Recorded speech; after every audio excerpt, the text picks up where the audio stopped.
Okay, good evening, ladies and gentlemen. I'm going to call this special select board meeting for the town of Morristown to order. It is 5:30, Monday, December 8th.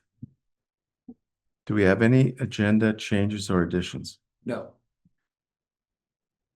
Community comments? Okay, hearing none.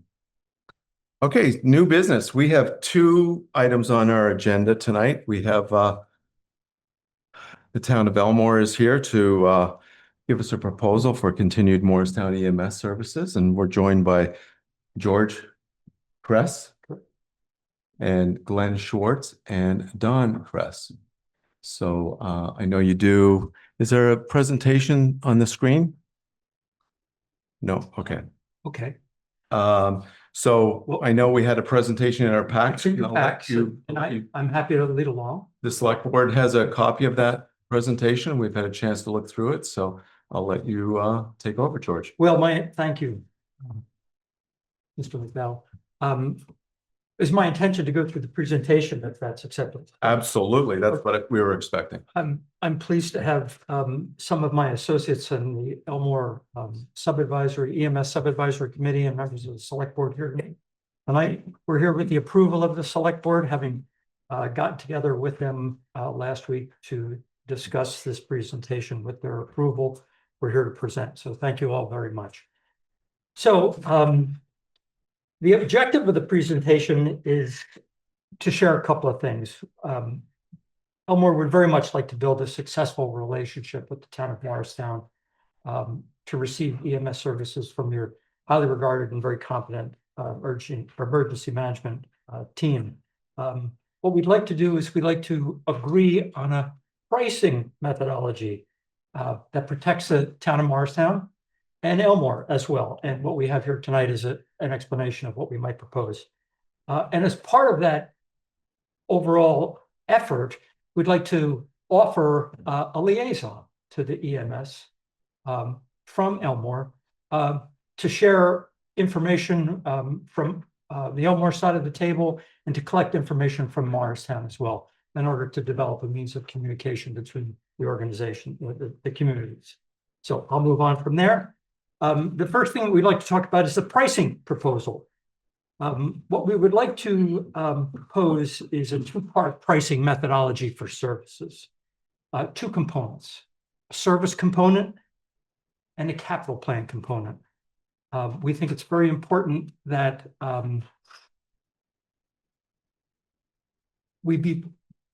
we contribute to preparedness necessary for the city of Morristown to satisfy EMS services for the town of Morristown and other communities as well, such as Elmore.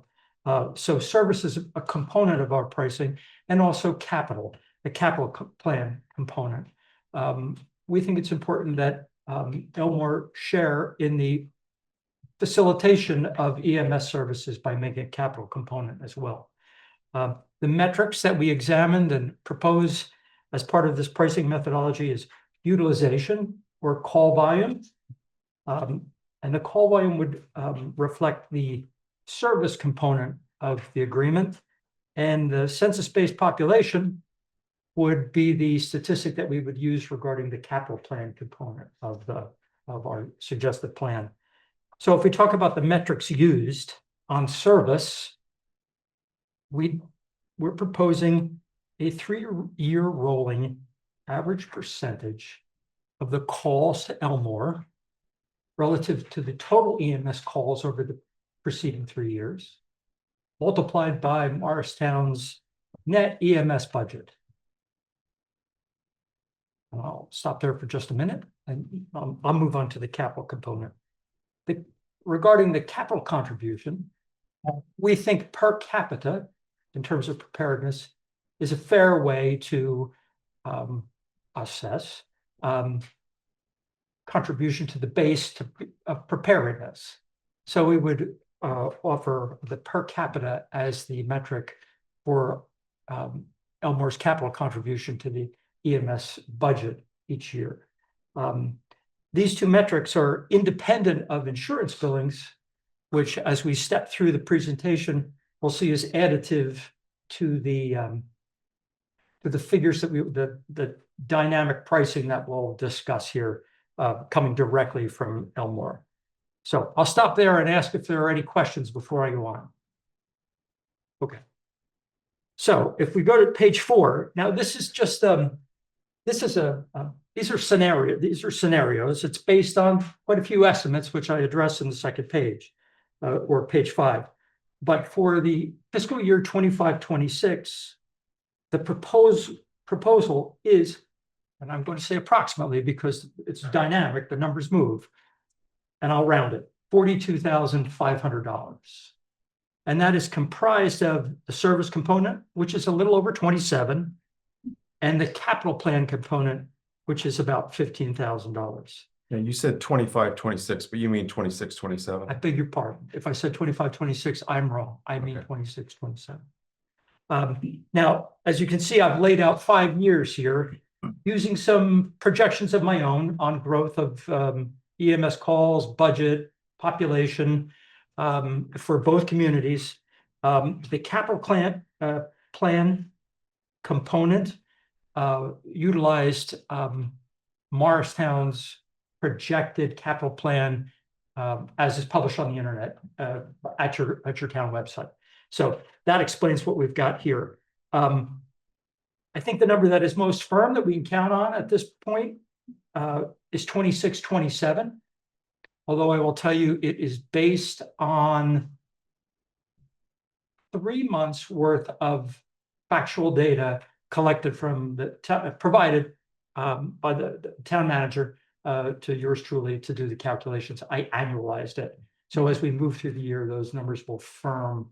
Well, we're through the year. Well, we're going to be through the year shortly. Those numbers will firm as we move further through the year. So there's a little wiggle there, but it's the sentiment of the pricing that we think is most important because, as I say, it's based on utilization. It's based on per capita growth of the two communities, and it incorporates an element of inflation, both in inflation to service and inflation to the capital plan. Any questions at the moment? No, I'd say continue. Okay, so we'll go on. So I think, these are my assumptions, page 5. Make a handful of assumptions as I get to the numbers in the back. And basically, regarding the town of Morristown EMS call volume growth, I estimated about 5% a year going forward. And that is based upon what I saw the previous 5 or 6 years, the historical numbers. The call volume seemed to grow about 5%. Same thing for the budget. There were some years where the budget grew more substantially, but when I even it out, it grows to about 5% a year.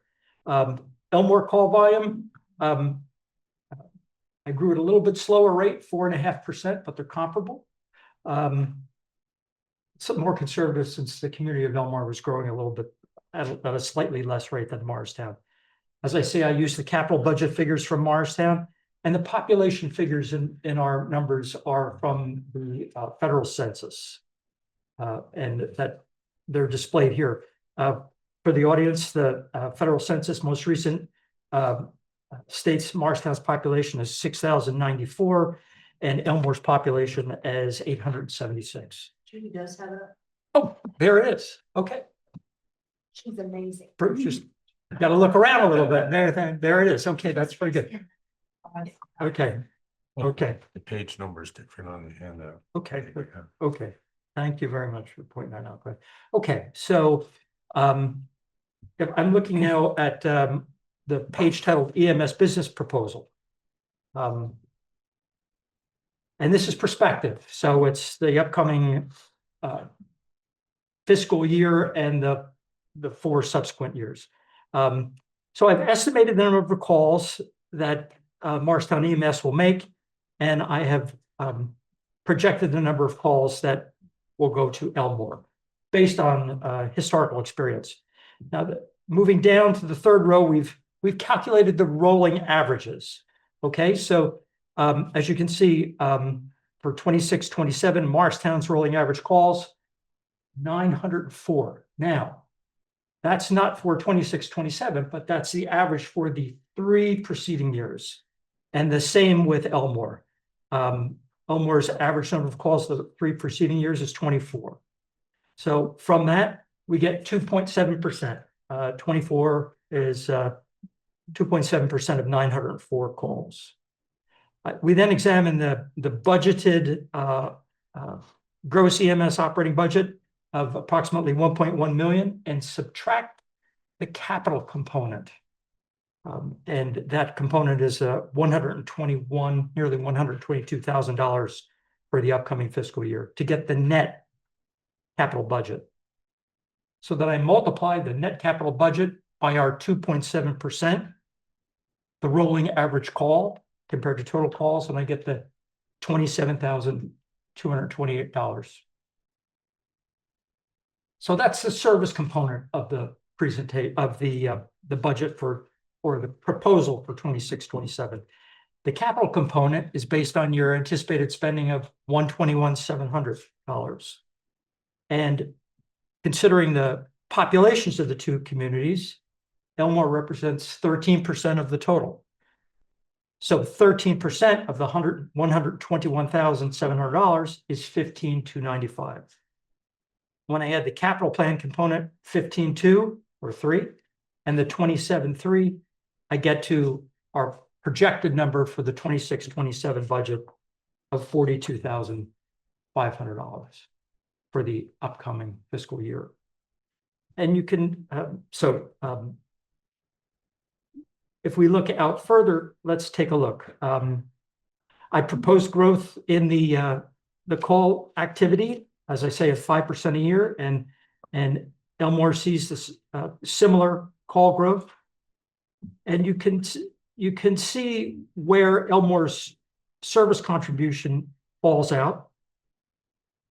And then down below, you can approximate what our capital contribution to EMS delivery would be. Now, there are some, as I say, this is a dynamic proposal, so these numbers will change based on a couple of things, based upon the number of calls. As one element, and the capital spending as another. So what I'd like to do is I'd like to take a step forward and share with you an estimate of this pricing proposal to sensitivity. If the number of calls go up, what happens to the service component? You can see that the cost of service to Morristown increases proportionally each year based upon the call volume. And the same for the capital plan. The rub with the capital plan is looking at your capital budget. I think the late years of capital planning are probably formative. They're probably, for example, what I mean is fiscal year 29 and 30, you're proposing $75,000. A substantial figure, but I wonder if at this time, 5 years out, if it's not a placeholder, it could be higher, certainly, which would impact our contribution to the overall mix. So I'm going to stop right there and ask if there are any questions at this point. Do you have more to present? I'm going to take you one more spot. Yeah, go ahead. Just to highlight the dynamic nature of the pricing proposal. I thought, let's go back and look at the past, and I called it this methodology applied to past years. And what I'd like to do is I'd like to focus on fiscal year 24-25, I think was the year that I had planned. You can see if you look back over the 3 preceding years that Elmore's call volume was substantially higher than it has been in recent years. We had 52 calls in 21-22 and 51 calls in 22-23.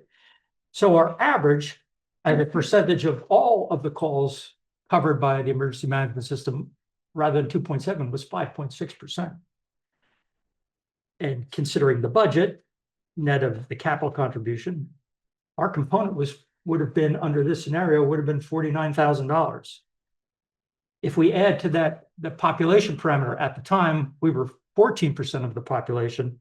That's a contribution of another $16,000.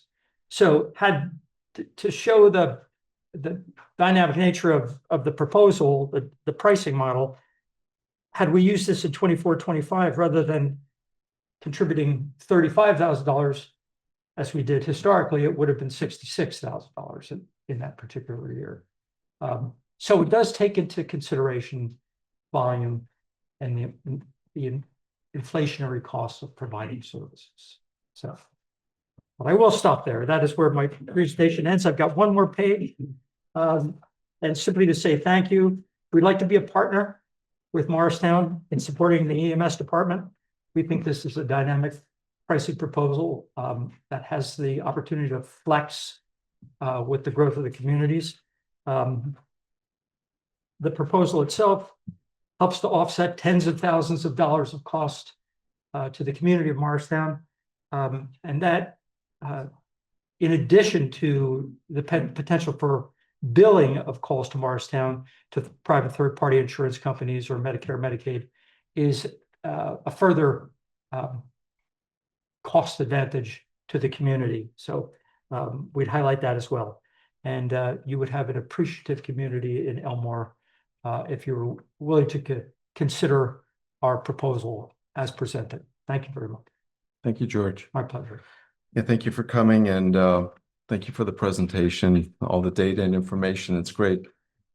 And I think I'll speak for the board, and correct me if I'm wrong, but I think we would love to be a partner with Elmore as well. We've been a partner with Elmore for a long time, and it'd be great to see that go forward. I'm going to ask, well, yeah, very simple question. By liaison, what do you mean? An appointed individual to come down and meet with the person on the other in Morristown who you would recommend to collect the data, probably on a quarterly basis, that we would need to do the anticipated budgeting for the next year. A select board member from Elmore? A select board member from Elmore? No, I don't know. That's not been determined. Okay. I'm just curious. Yeah. I don't think it would be a select board member. Okay. I think my big question is, and you've talked about preparedness quite a bit, and there is a cost to preparedness.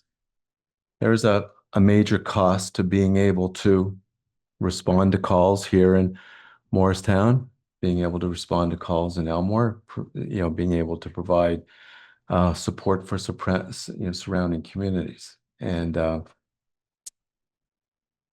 that's not cheap. No, it costs money. You've got a lot of data here on the number of calls, and you can see that the number of calls fluctuates quite a bit, almost by 100% from just a couple of years ago to what it is now, which is quite substantial. So that's quite an oscillation up and down. Right. And those are hard things to budget for. We can't just get rid of an ambulance one year because we don't think there's going to be many calls this year. We have to be ready for those big years when those big years come. So I know in my mind, it's the overall cost of preparedness that makes a difference. So, you've presented, I just want to go through this one little scenario, and then I'm going to pass it on to the rest of the board to ask questions, and I might have some follow-ups, but just as a case in point, using the current budget, this 25-26 budget, we're $1,079,000 in that budget and change.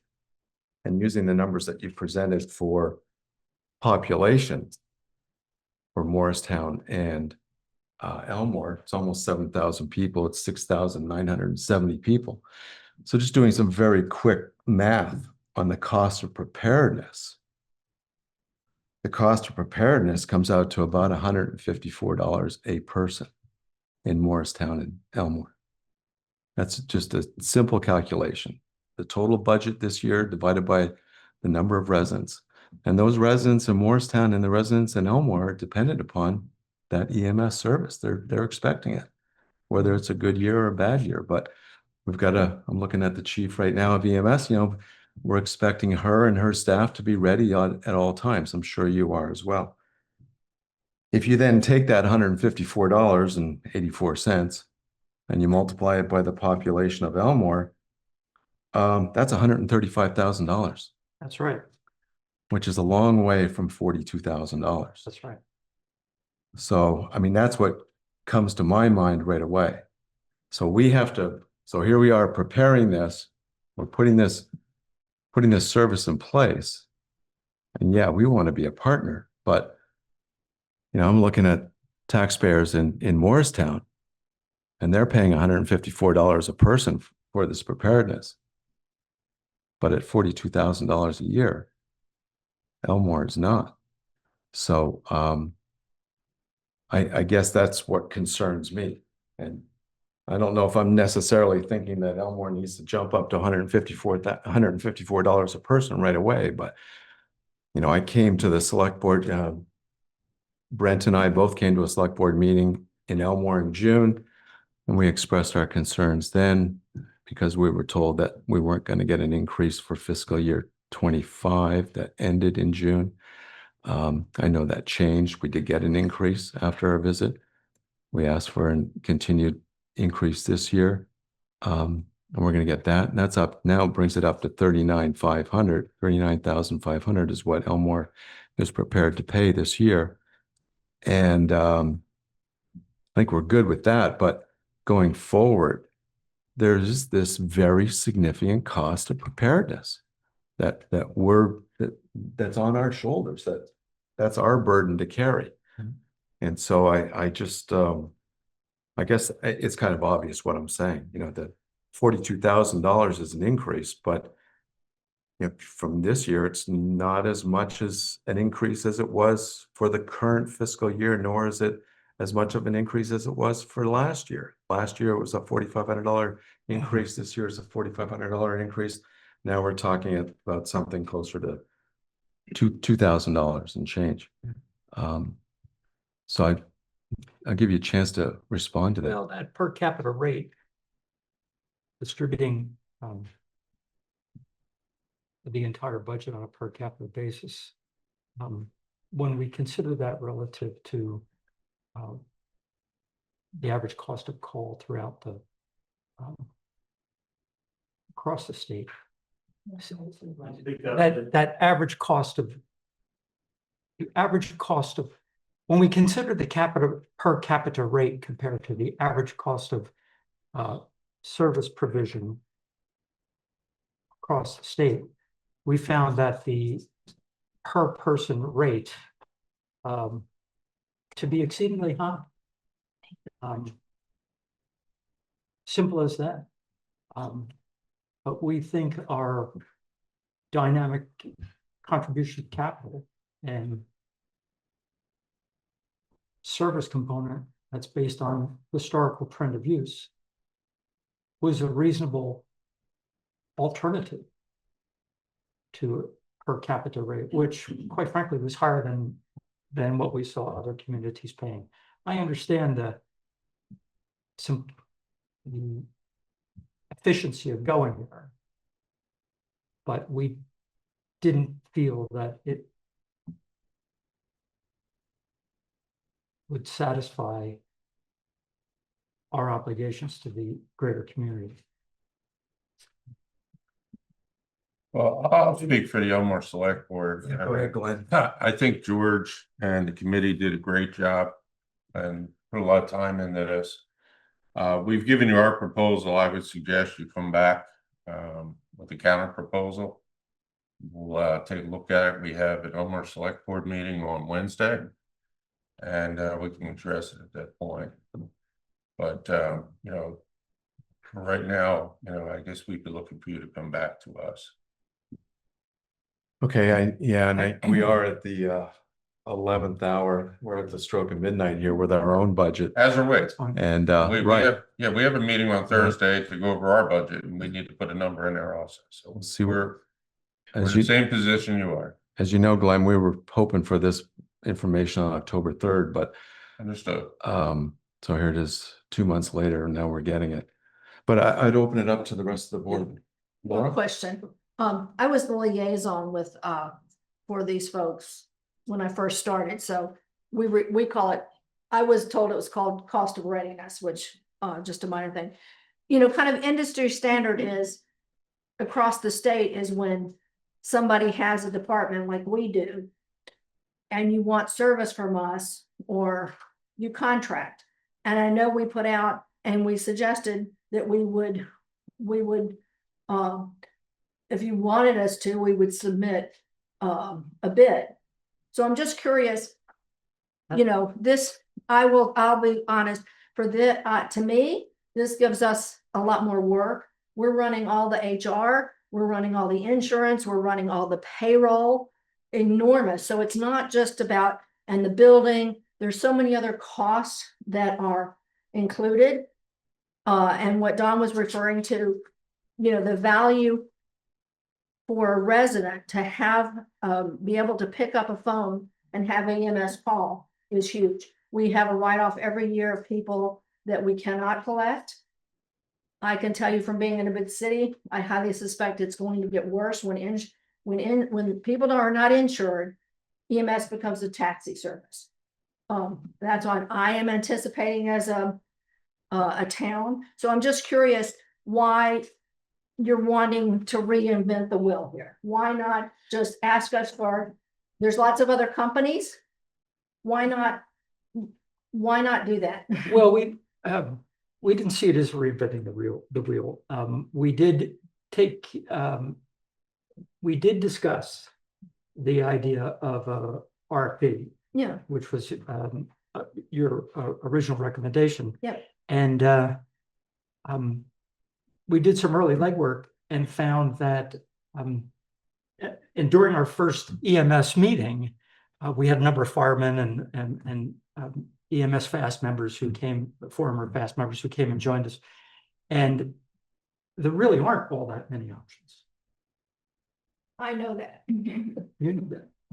I do, and I also know what other towns are paying. NIMS is an option. Yeah. But it's not a complete solution. So you're the only game in town. Well, we aren't, but Well, there is an option for, yeah, believe it or not, there is an option for knowing. Yeah. You don't have to have it. And I'm not speaking on behalf of the select board by any stretch, but I understand that's the Yeah. thing.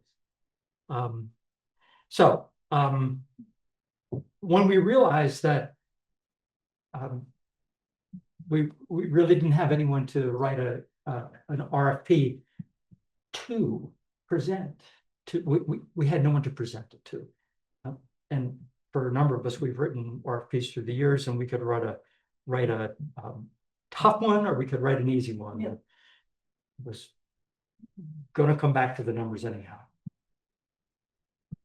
So you were going to tell us, if we wrote you an RFP, you were going to tell us you were going to offer your services for a price, which goes back to Glenn's point. Offer your services for a price, and we can tell you if we can meet it or not. again, I just feel like we're being put on the spot because I know what NIMS charges, and they could service you.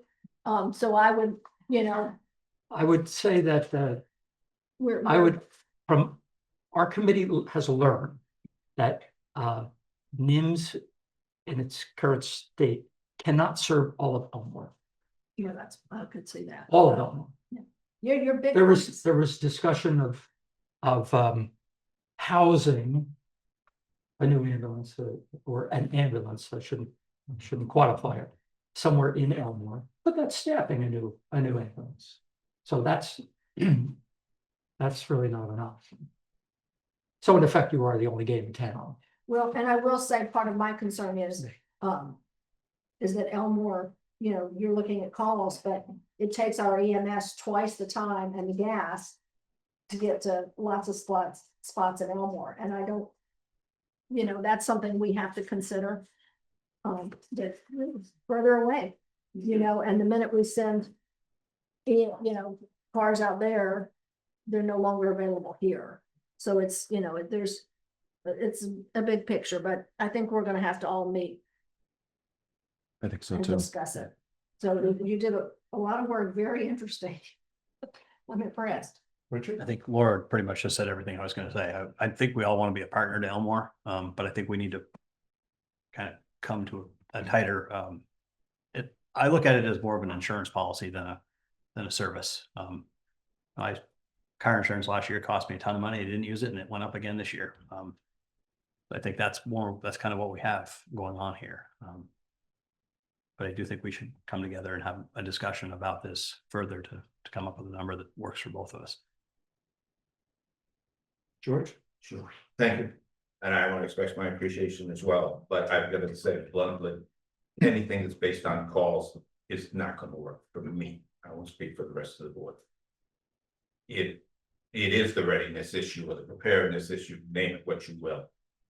Our personnel is sitting in that that ambulance barn 24 hours a day, 7 days a week, 365 days a year, 2 ambulances staff, highly trained people, and it's virtually not included in your calculations.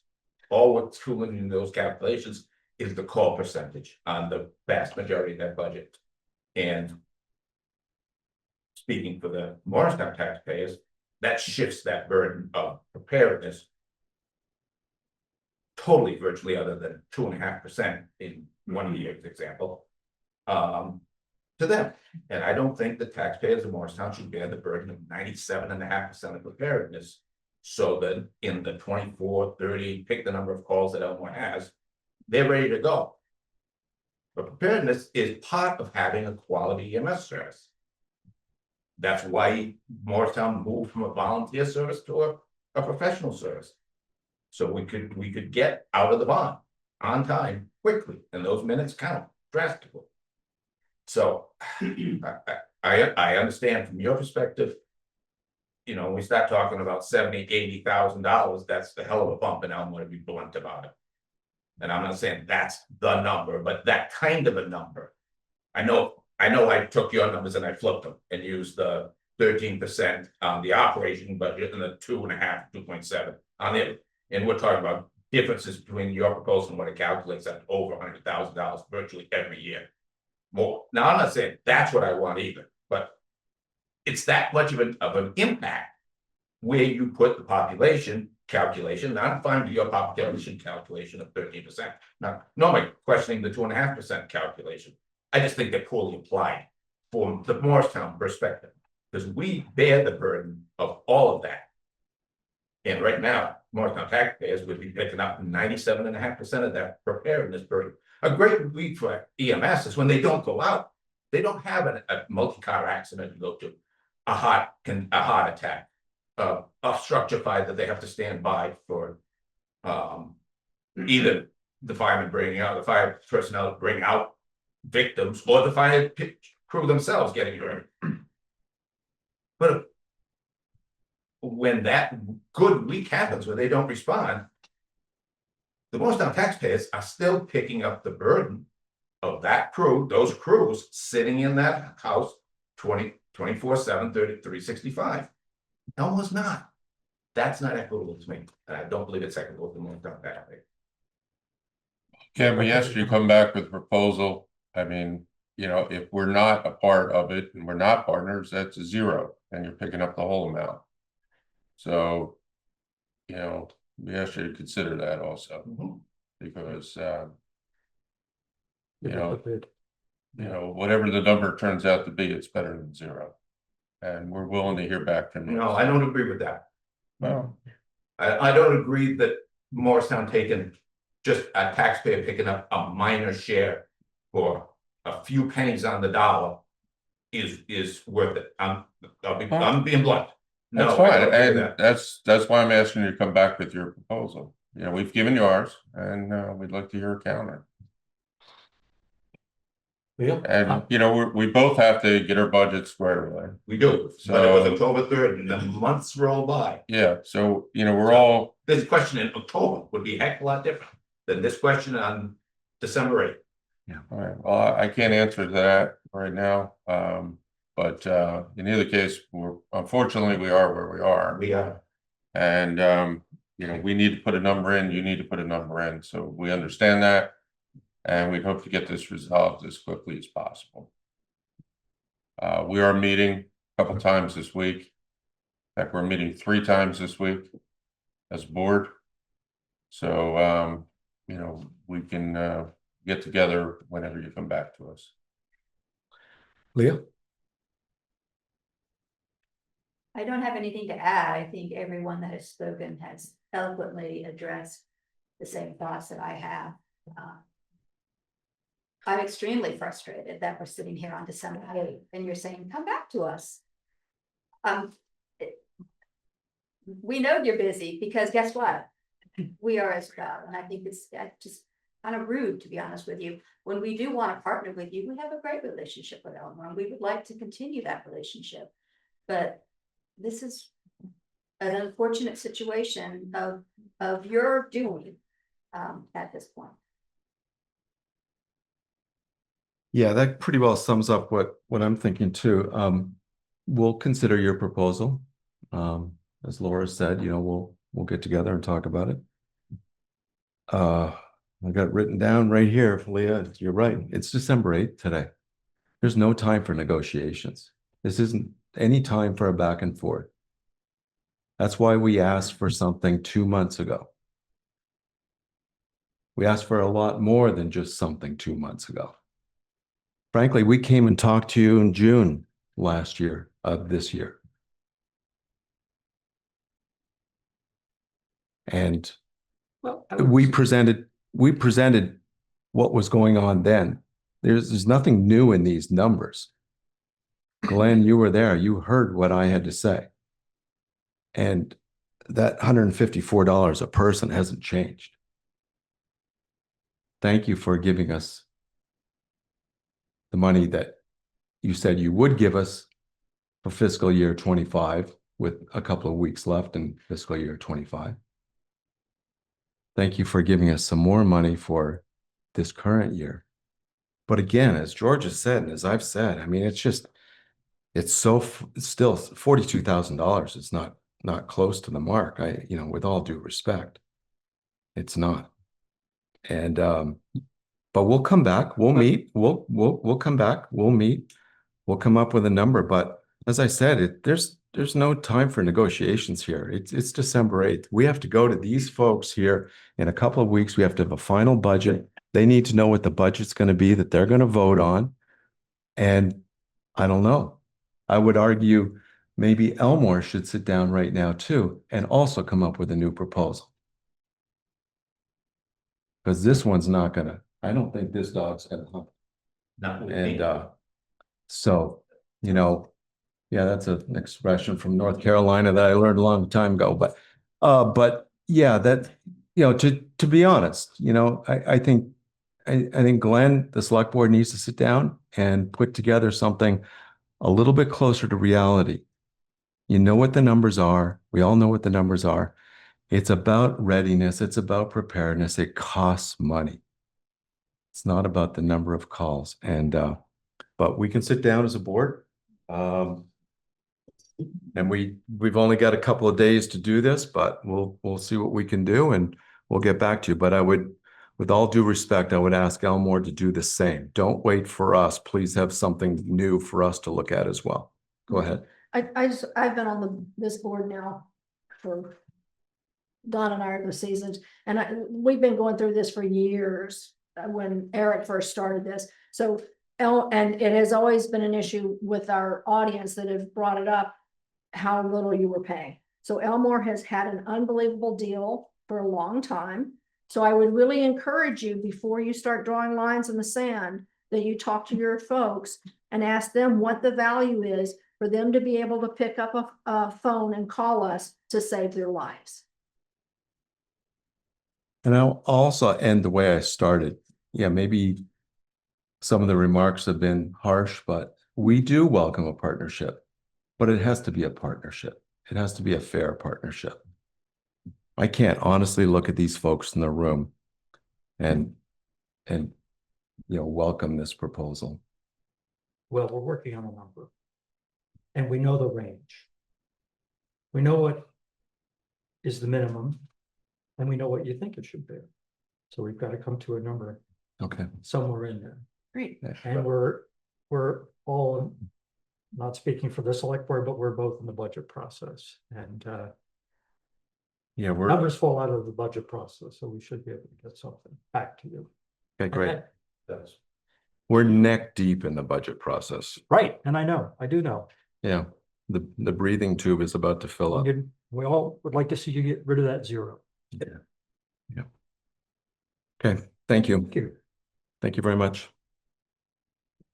Are you gonna contact George, or you want George to contact you, or how do we wanna leave this? We will talk to, we'll have administration. Will we do an executive session tonight, or will we schedule this down the road? What are you gentlemen thinking?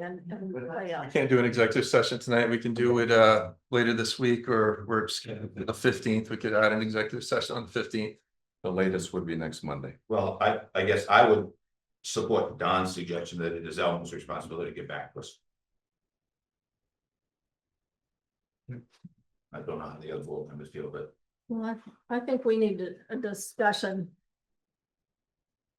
so that we have an idea of what we're willing to accept and to just. We've got Yes. Elmore's proposal here Okay, and, I just think we should have a conversation about. yeah, To Laura, I expedite this. absolutely agree. We need to have a conversation. Is Monday night. Thank you, George. I would agree. If you can get us something this week, that would be great. But Monday night is, we really can't go much Later, further. no. We need a decision by Monday night. Yeah, we need something that we can decide upon Well, within a week. We could have an executive session on Wednesday, not tomorrow. But I would say if you want to communicate with the Morristown board, talk to town administration. Is that reasonable? Yes. Okay. All right, well, thank you for your time. Thank you very much. Thanks for coming. Have a safe trip home tonight.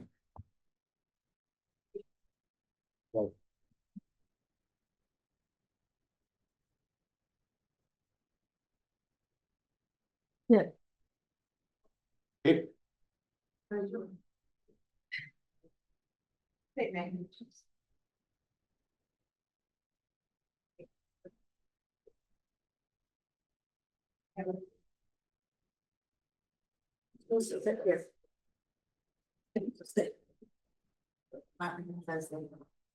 Oh, yes, so as the part comes up, okay.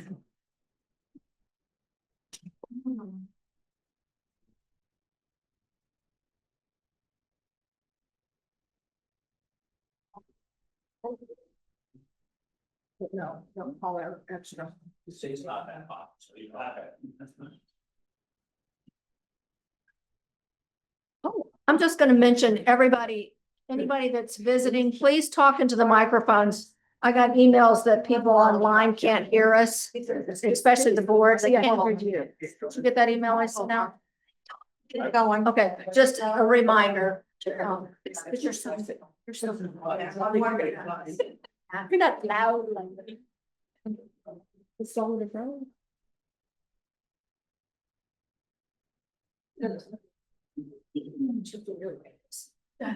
That's okay. That's okay. I'm just gonna shift a little more words here. No.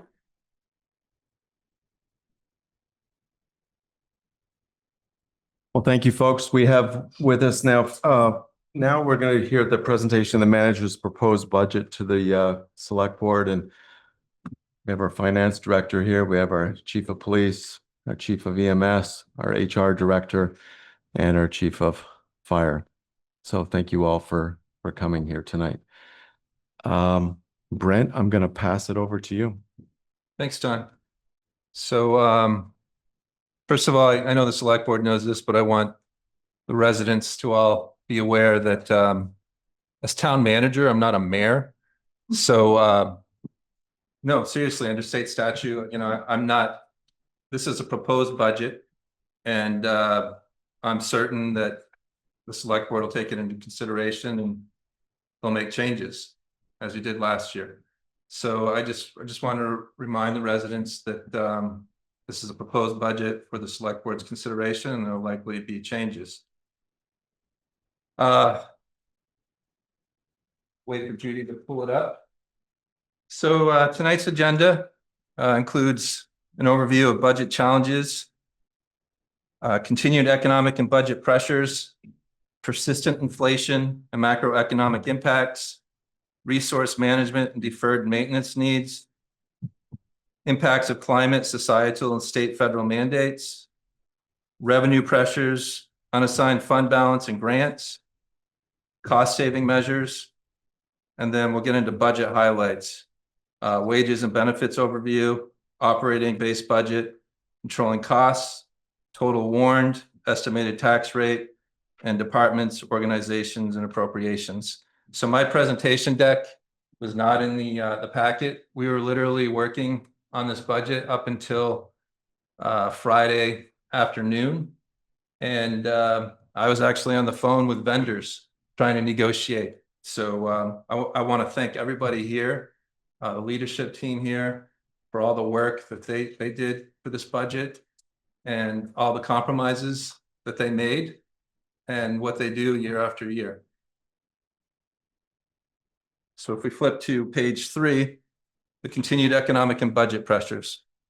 As with every budget cycle, we are once again faced with the challenge of balancing competing priorities, making hard choices, and ensuring that our limited resources are directed towards Morristown's most essential needs. So I described last year's budget as draconian. I'll use the same term this year. It's draconian. And, we're facing budget pressures, revenue pressures that impact every single resident.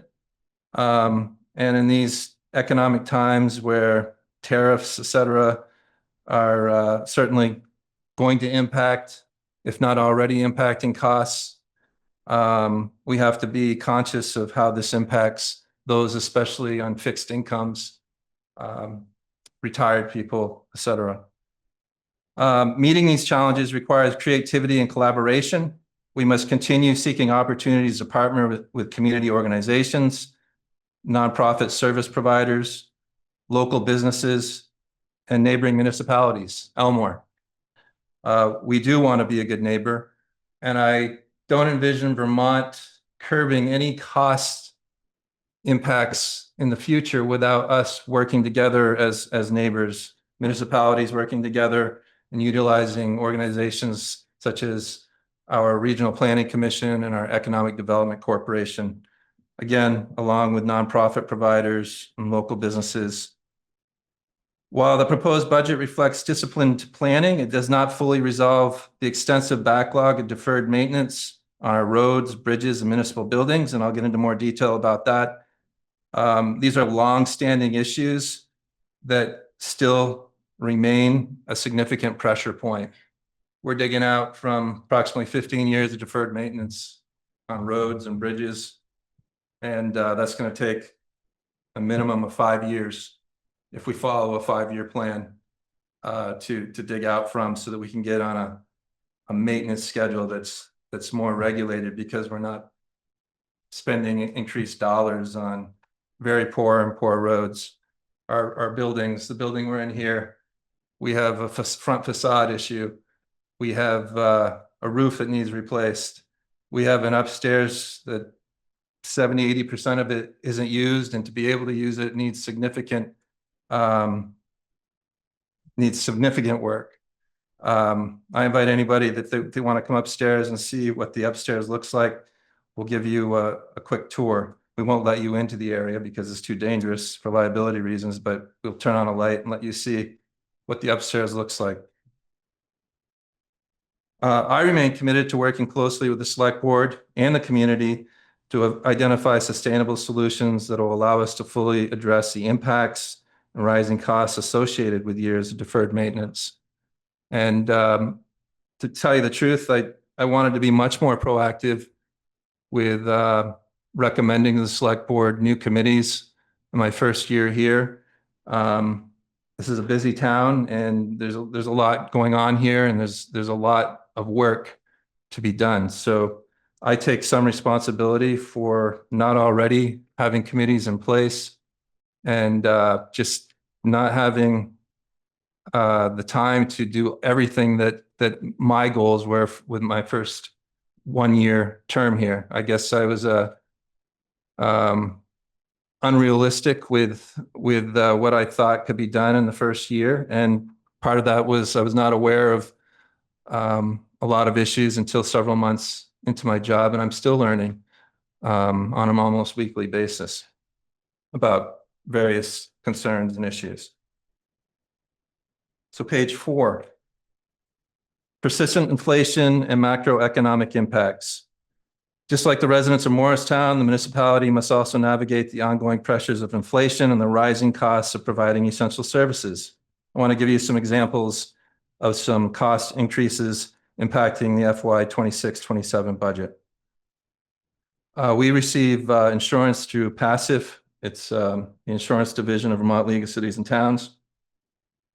In 2026-27, insurance costs are projected to increase by 20%, rising from $488,000 to $586,000. That's an increase of $98,000 and $98,000 year over year.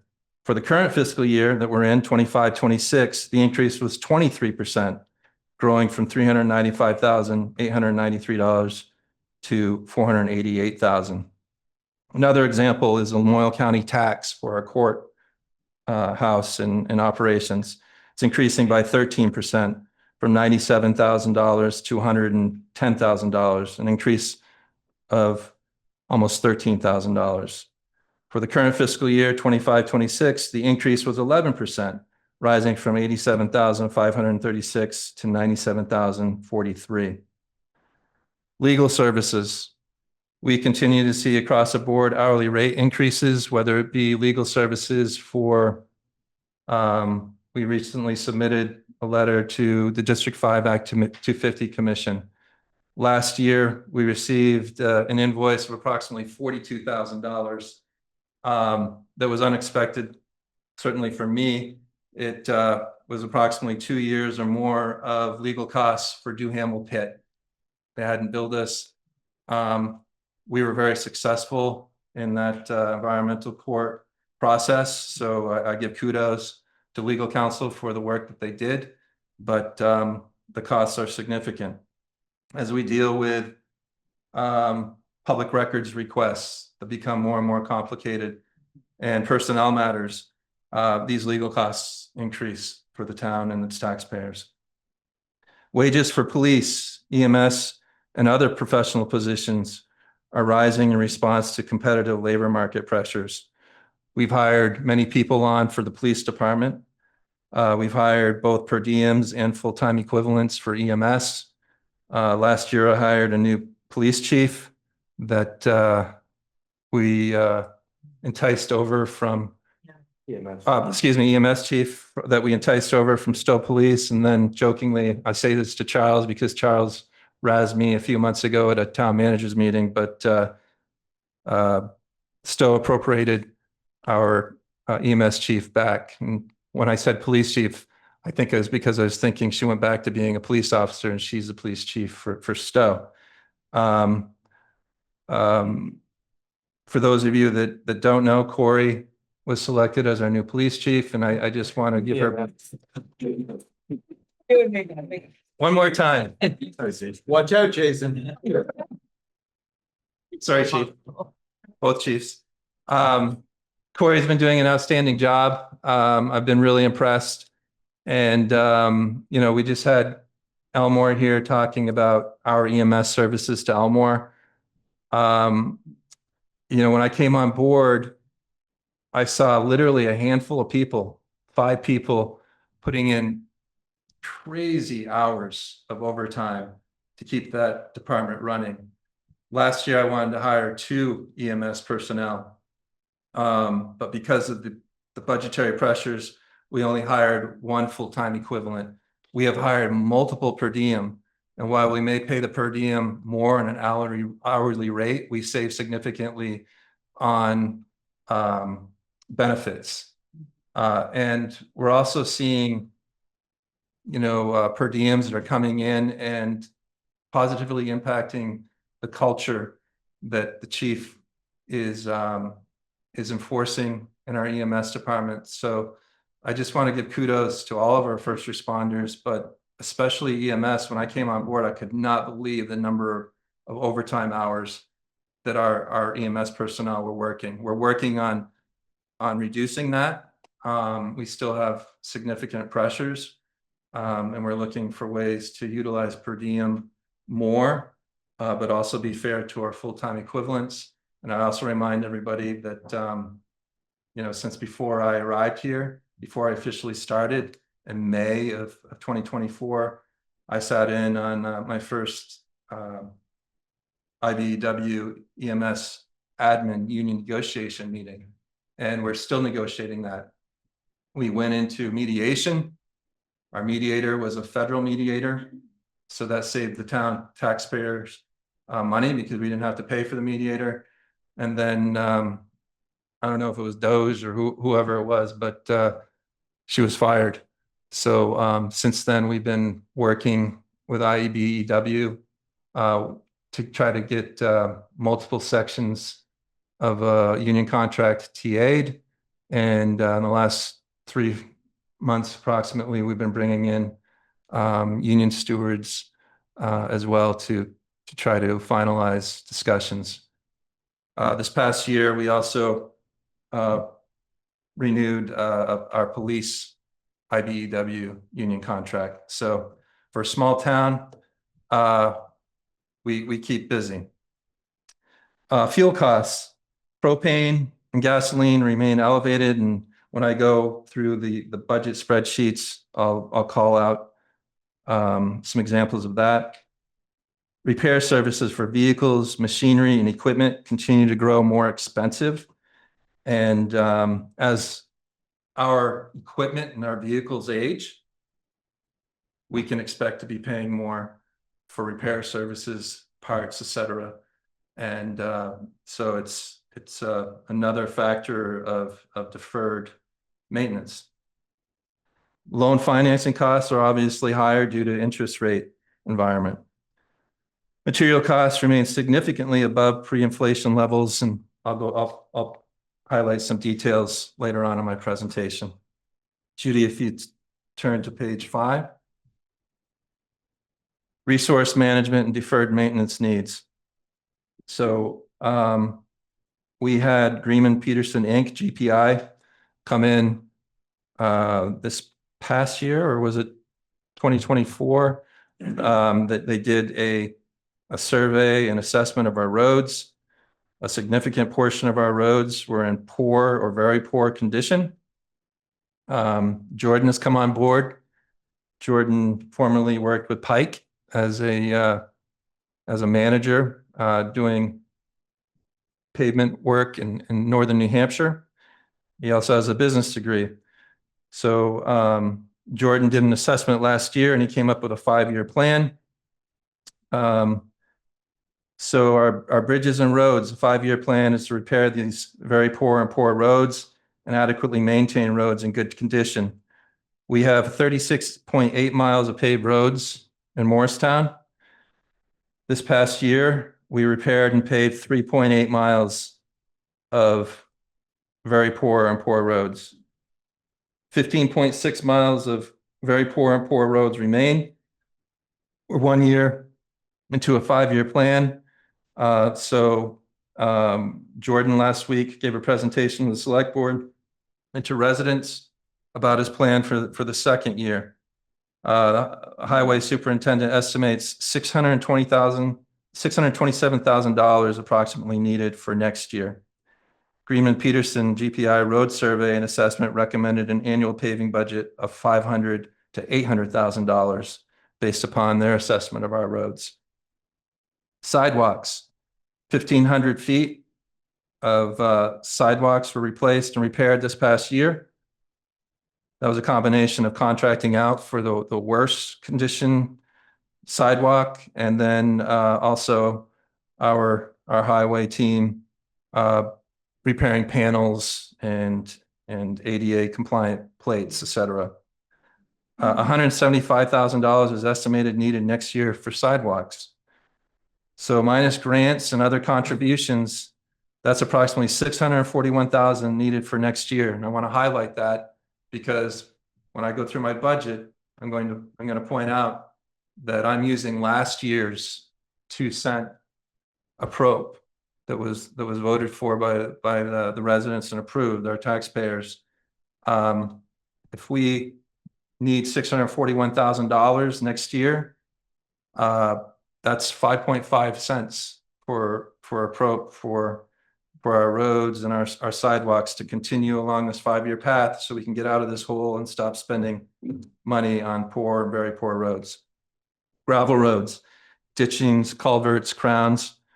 We've made progress over the last several months in the quality of our ditching and the amount of ditching and culverts installed. This summer, the Highway Department completed an aggressive road repair schedule that was partially resulting from freeing up staff by contracting a hauler to move sand and gravel from Duhamel Pit. By contracting a hauler, we were able to utilize our highway team to do this work, to prepare for the paving, and to reduce our costs for paving costs by prepping our roads. So this is a clear example of practical efficiencies and problem solving that I'm asking my management team to look at in every department. Other deferred maintenance. This building I've already mentioned. The highway buildings, Cochrane Road and Old Creamery Road garages. I'll go into some more detail a little bit later. We're almost finalized a highway building feasibility study so that we know exactly what kind of space we need, what kind of space we need for the equipment and for our personnel and for all the materials that they use. Our fire station, as I'm sure everybody's aware, the bay's too short, so that creates significant costs to the taxpayer every time we need to order a new truck. With the way the building's situated, there's no way to expand those bays. So if we want to find a solution to reduce costs to the taxpayer for fire trucks, we need to consider a new fire station. The police station, it's incredibly inadequate. We have our professionals that perform an amazing job for the public safety of our community. And I invite any of you that haven't been in the police station, I invite any of you, I'm glad to give you a tour with the chief to see the conditions that they're working in. If we have a major investigation, they're pulling out tables and hallways, et cetera, to conduct these investigations. And on a daily basis, the holding cell, et cetera, is not only inadequate, but it's a liability issue. So this was something that was brought up by the union in negotiations for the police union contract. They agreed to allow us to work on solutions over the next several months so that we can propose something to the select board and the residents. And the chief and I are hoping that we can have something to the select board as early as this fall for consideration. But these are costs that will be significant. Next page, 6, impacts of climate, societal, and state federal mandates. So while we had no FEMA qualified weather event in 2025, we had a couple of localized May storms that caused major damage to multiple roads: Cole Hill Road, Lawrence Farm Road, Lyle McKee Road, Mac Miller Road, Moran Loop, Ross Hill Road, Samoset Road.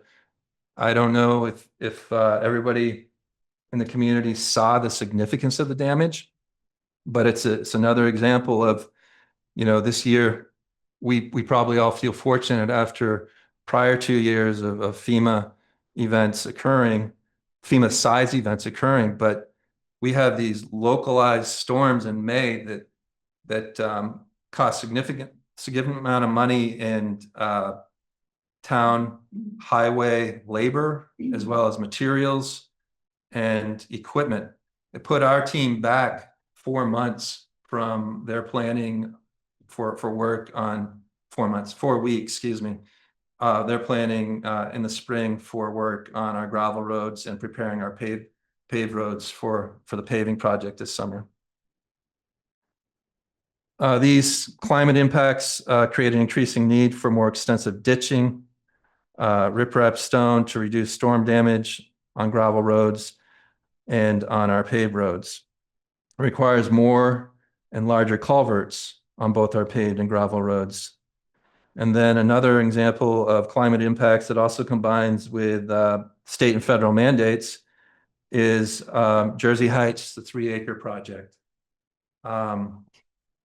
So that's just a reminder that we're diligently working on that project. We secured state and federal ARPA funding, and I'm currently looking for other resources and potential grants for that project.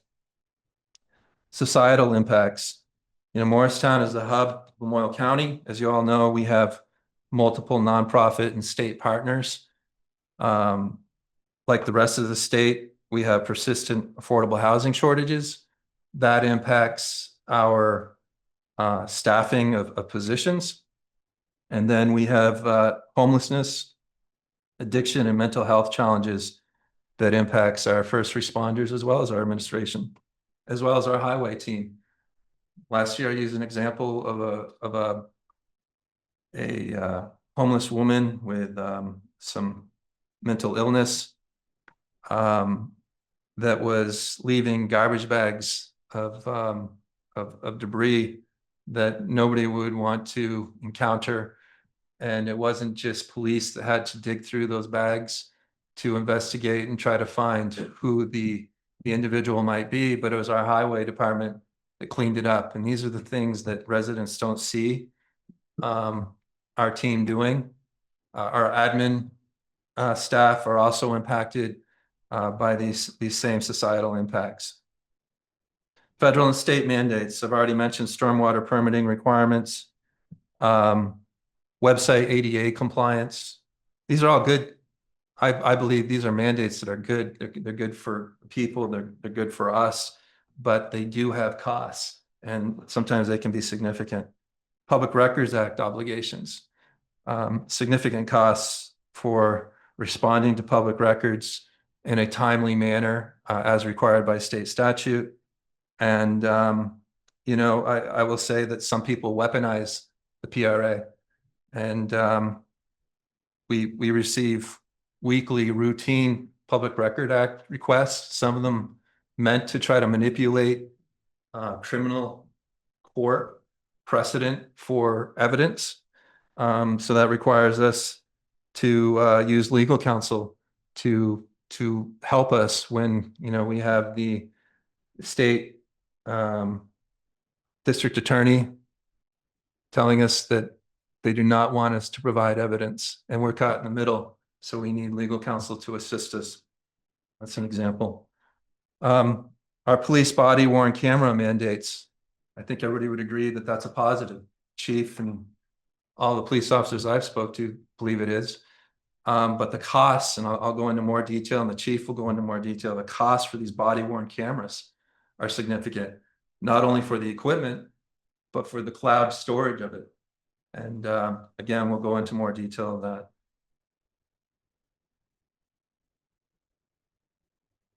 Page 7, revenue pressures, unassigned fund balance, and grants. So I'd like to start off by sharing that Morristown has seen a significant decrease in what's called the current use program payments from the state. So I want to, as briefly as possible, without getting too much into the weeds, walk through how the program works and why this is impacting our revenue. So Vermont current use and hold harmless overview. It's Vermont's use value appraisal current use program, and it lowers property taxes for qualifying agricultural and forest land to discourage development. To avoid shifting the cost burden onto other taxpayers, the state issues an annual hold harmless or HH payment to municipalities. Well, Morristown's HH payment has decreased significantly, and I'll go into details about the percentage and the amount. And that is influenced by, one, our municipal rate, our prior year HH payments, and exemption reductions in the grand list. So when Morristown had their 2023 reappraisal, it significantly increased the grand list, which in turn reduced the municipal tax rate by about 1/3. You'll go to the next page. So current use enrollment has remained stable between 142 to 147 parcels over the last 5 years. But the exemption reductions have shifted from $37,255 of the typo here to $34,522,000. That's a 2025 grand list. So 37,255,000 to 34,522,000, the 2025 grand list. A lower exemption reduction multiplied by a much lower municipal rate results in a substantially reduced HH payment. The impact on Morristown. In fiscal year 24, we received $392,000 or $393,000 roughly. In fiscal year 25, we received $265,000. In fiscal year 26, we received $247,000 received as of October 15th. We budgeted $390,000 in fiscal year 25-26 and only received that $247,320. This year, we have a much more accurate budget forecast projection, and we're budgeting $250,000 for fiscal year 26-27, a 36% projected reduction, and $140,000 revenue reduction. So I want you to remember this when we're looking at what we can control, costs, and when we look at reduced revenues.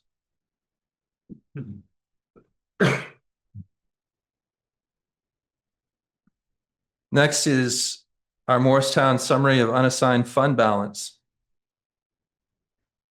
What you'll see are June 30th yearly from 2022 through June 30th, 2025. And it shows an annual increase in 2022, 2023, and 2024. And the total in 2022 increasing from roughly 897,000 to 1.3 million in 2023 to approximately 1.5 million in 2024.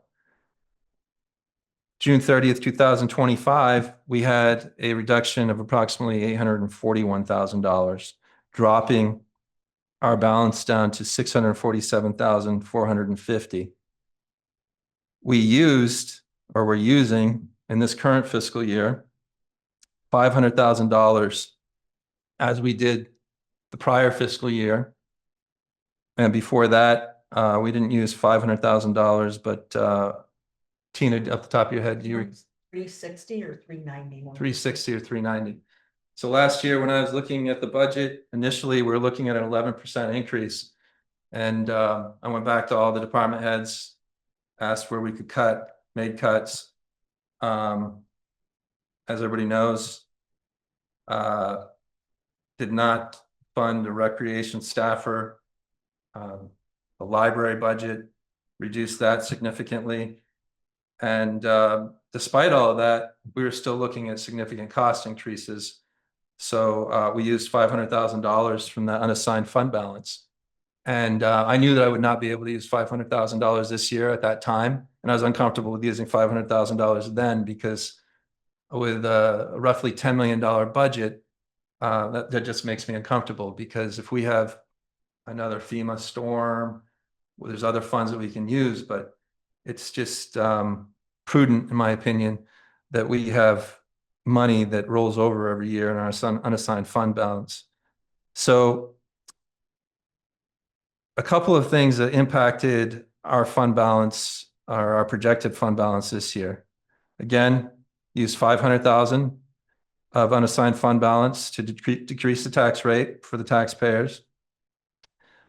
Approximately $100,000 impact because of legislative changes and tax sale rules passed after the budget was approved and affecting income. And then in 23-24, an ambulance purchase was approved, but because of delays, the ambulance didn't come in until much later. So we didn't utilize those funds until 24-25. And so that's why you see June 30th, 2025, a decrease of 841,000. So the total fiscal year 24-25 budget for expenditures was $9,700,000 roughly. And actual expenses were $9,782,000. And so in that budget year, we overspent by $36,000. I consider that very good with the size of our budget. If you don't trust me, I don't blame you. You can ask George, you can ask other finance experts, but I came in May of last year, and there was already multiple fiscal controls in place, and I tightened down on some things, asked a lot of questions, and implemented more routine notification to our department heads about spending and where we were percentage-wise for budget month to month. So we continue to experience revenue decreases, and that is a difficulty that we will have to continue to face. Another example is we are projecting a 31% drop in cash sweep interest as we project the daily balances to be less and the interest rate to be reduced. We worked with Union Bank to come up with what we feel are more accurate budget figures for our sweep vehicle interest. And 25-26, we budgeted $172,988 in interest revenue from our sweep vehicle. And 26-27, we're budgeting we're projecting $119,000 roughly, which is roughly $53,000 less. So those are some bigger ticket items about the revenue pressures that we're experiencing. Some of these, all of these actually, administration and department heads have no control over. We flip to page 10. I don't expect people to be able to read this on the screen, but this or on the paper. Yeah. But the presentation is available online, and you can blow it out. I'm just showing this because, one of the things that I implemented here was to aggressively pursue grants. And they were already bringing in some grants, but I mean aggressively pursue. I don't mean every grant, if it's a $5,000 grant for something where we don't need, it's a $10,000 grant for something we don't need, we don't do it. But if it helps a partner, like the library or somebody else, we will consider doing it. And, we will consider partnering and helping and assisting. But highway alone has received $500,000 this year in grant funds. Another example is we've applied for 2 grants for the Noise House, a historic grant, historic preservation grant, and another grant to help offset the costs of the Noise House and the deferred maintenance that's been going on at the Noise House for many, many years. If you move this to slide 11, please, Judy. I'm sorry you haven't kind of in that. Don't worry about it. Cost saving measures. So we have ongoing efforts to identify lower cost vendors and renegotiate existing contracts. If you're a department head and you forward to me through our accounts payable system an invoice without for over $1,000, without showing me some sort of proof of you checking, to get quotes. They know I'm going to be kicking it back. An example is highway uniform costs. When I came in last year, the cost was approximately $20,000, and I forget what percentage increase they wanted. So I delayed signing of the contract. And when Jordan came on board, one of the tasks I signed him with was to, go out to bid for uniforms. And uniforms are a union benefit, by the way. So we were limited, and we had to provide uniforms, but Jordan was able to find a new vendor that met the union benefit requirements and reduce it by 50% from 20,000 to 10,000. We're adopting updated, more cost-effective software and equipment.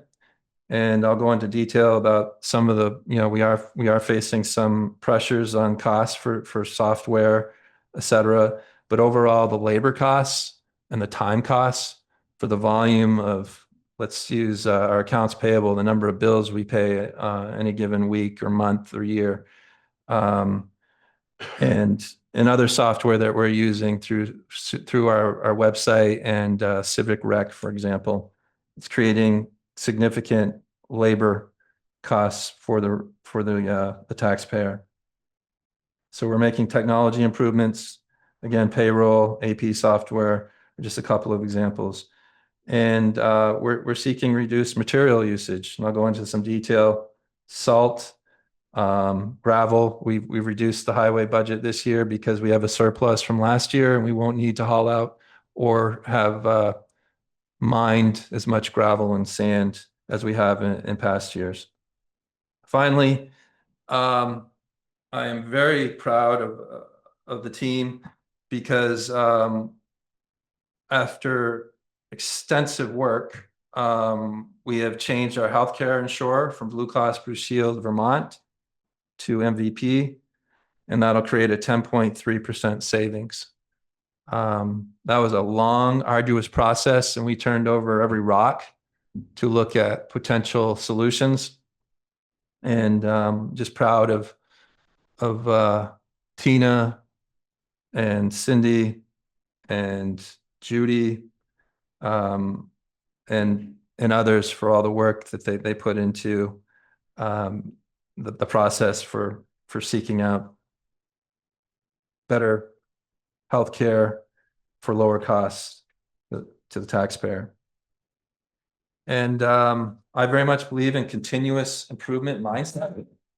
Don't rest on your laurels. Always be looking for solutions. Always be looking for efficiencies, and always be looking for cost savings.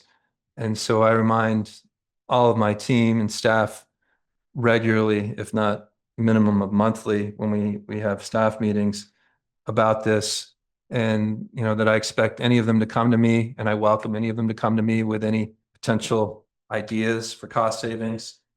And we're seeing that come to fruition in many different ways.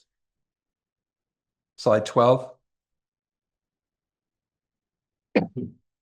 So I wanted to review the wages and benefits overall for the town. We're seeing with this proposed budget approximately a 3% increase from 25-26 to fiscal year 26-27, from 4.2 million roughly to 4.3 million. You'll see a 5% reduction in deferred compensation. The monetary amount isn't significant, but it is a reduction. Health insurance. So the 10.3% savings for moving to MVP that I highlighted in the last slide is based on 2026 Blue Cross Blue Shield Vermont versus MVP. Year over year, we expect an 8.2% savings by switching. Finally, health reimbursement account. We expect approximately a 3.5% savings in our HRA costs. So for the town, we're projecting for all departments, approximately a 1.6% increase in our wages and benefits year over year. You'll move to slide 13. The operating base budget, here's what we can control, even with all the cost and inflationary pressures. You know, I mentioned a few, but believe me, we are working to reduce wherever we can.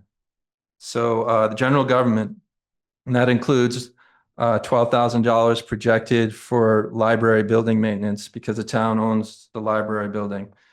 We're projecting a decrease approximately $53,000 or 1.75%. You will see a significant increase in cemeteries. We will not be using investment funds through PVCA in this next fiscal year. So cemetery costs that were offset with investment funds, we will not be able to use those funds to offset.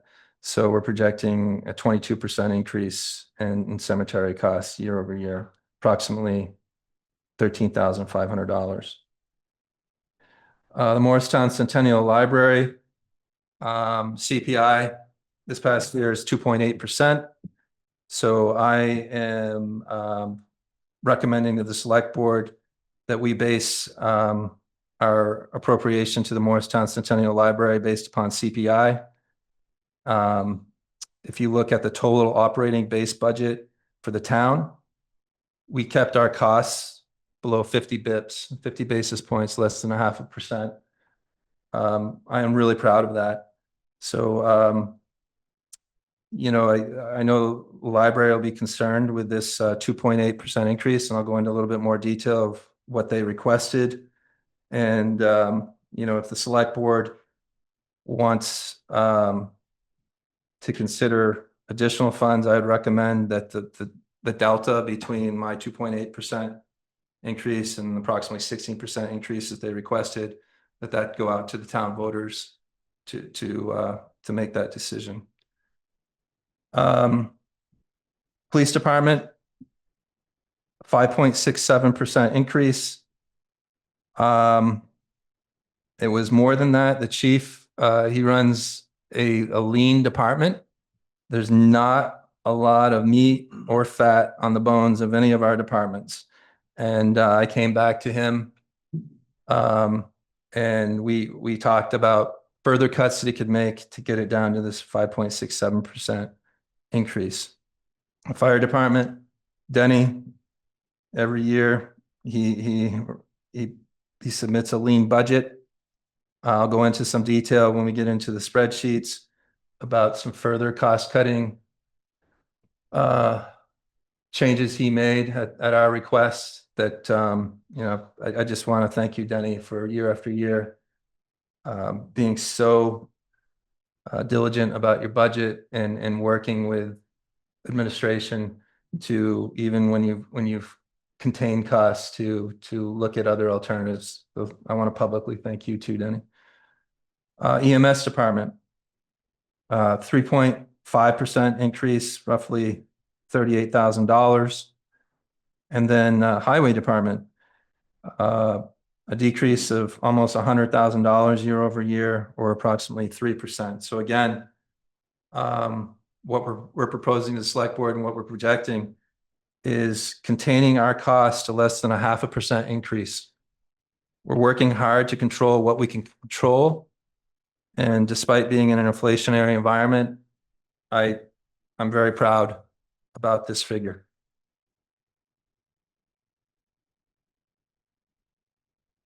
So despite costs that we've contained, I've already brought up our revenue pressures. So what I'm disappointed in is this page that highlights what we're looking at. Our anticipated revenues dropped $260,000 approximately, or approximately 15%. Our unallocated fund balance, I'm recommending that we not use any funds from our unallocated fund balance. So that's $500,000 year over year that is being removed from our proposed budget, 100% a decrease, obviously. So our total operating base budget pops to 10% with these revenue pressures. These special warning items, I highlighted, what our highway super has recommended for next year, and that's 5.5%, a 5.5 cent warning. I kept this at 2 cents. And so, the select board, residents, and administration need to continue the conversation around the bridge and highway infrastructure fund. LOT is being discussed.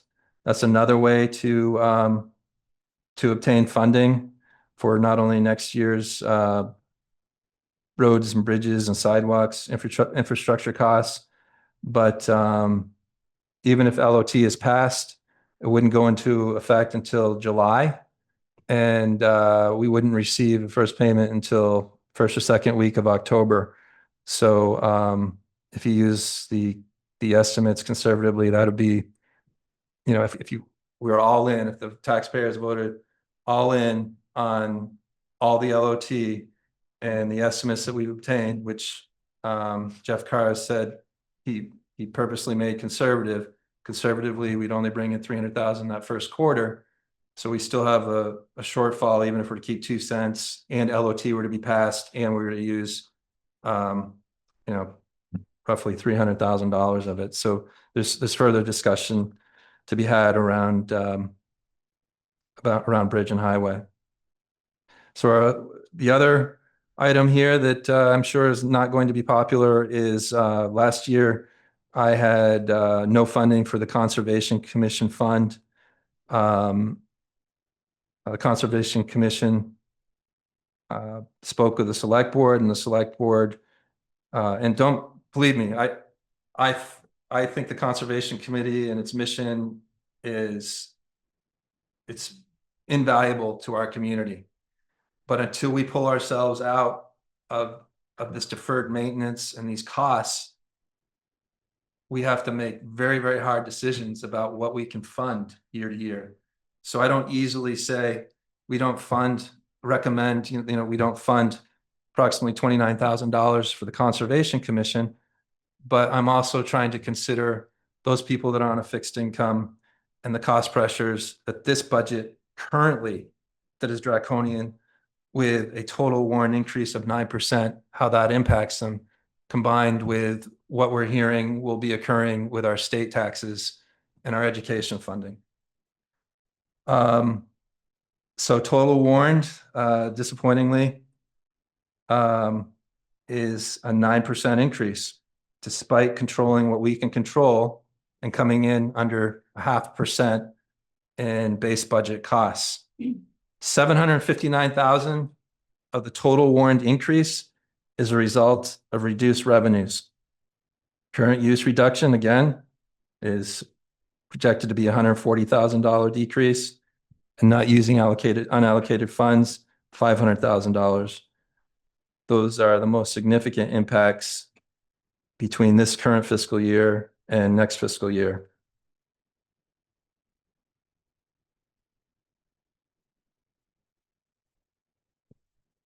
Slide 15. So with this proposed budget, as is, using the 25-26 grand list figures, which just came in, finalized August, for somebody who owns a home that's valued at $200,000, the municipal estimated increase is $133. For a $300,000 home, $200. For a $400,000 property, approximately $270. For a property valued at $500,000, $333 increase. for a property valued at $600,000, approximately $400 increase. And for a property valued at $700,000, roughly $470.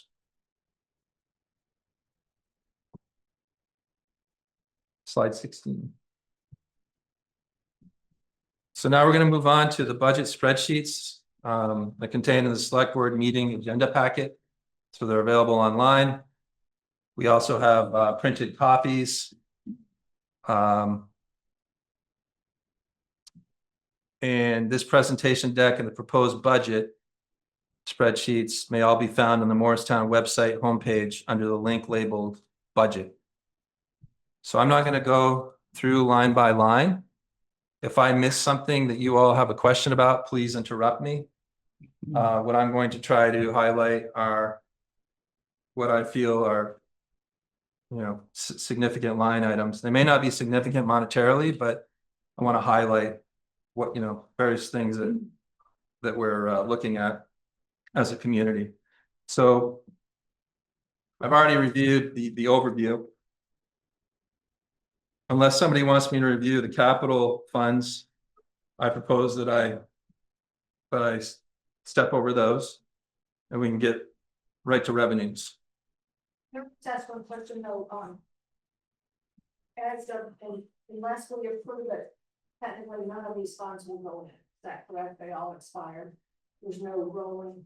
Can you explain which ones automatically roll over and which ones we can decide? I mean, the approach. The special, You mean the special warned articles, the special warned articles? Capital, equipment fund, which is 1% highway. right, Is So- it voted on them at 1 They're rolling. the special That's- special warning items, Yes, they're special warning item. but they have to be re-voted in, That's right, every so year. they don't roll over. They don't They're roll not over. automatic. The money stays there, but they don't automatically. Okay, so we have to re-vote on all of it.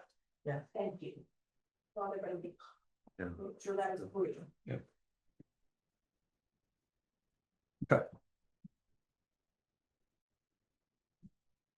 So if you turn to page 1 under revenues.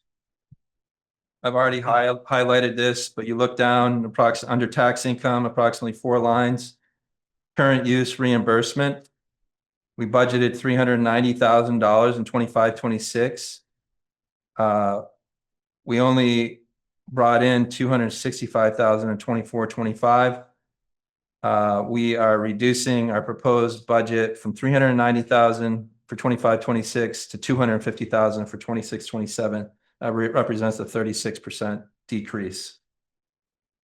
If you skip down to licenses and permits, fees, zoning permits, an inflationary environment,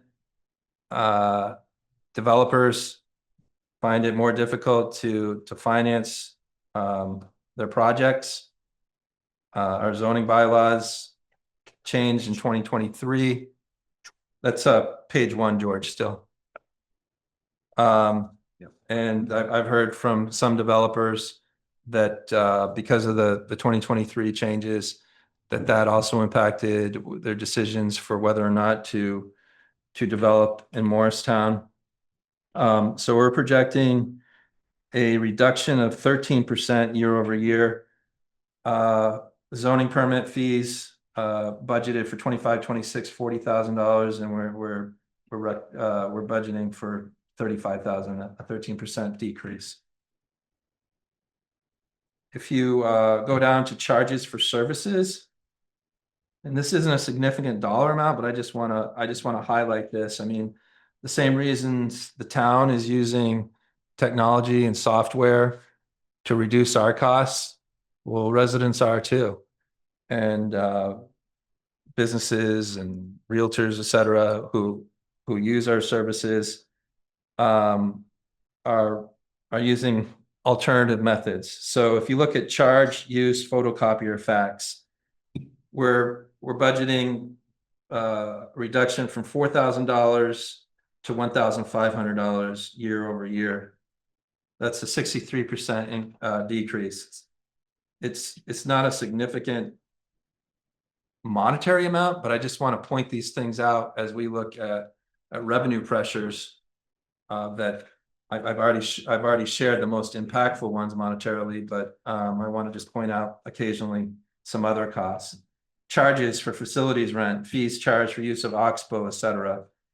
Last year we budgeted for 25-26 $1,000. Based upon actual for 24-25, we're dropping that down to $150, 85% decrease. That isn't necessarily software and technology. That's, you know, ramifications of regular flooding in the Oxbow, I would assume. If you turn to page 2, CDIP, Charlie Delta India Papa grant reimbursement.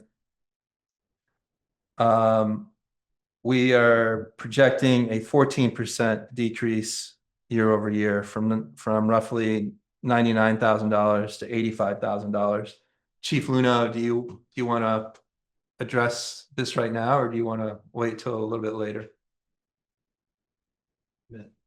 Wait till later. Okay. Maybe make more sense. EMS department, fees, billing for services.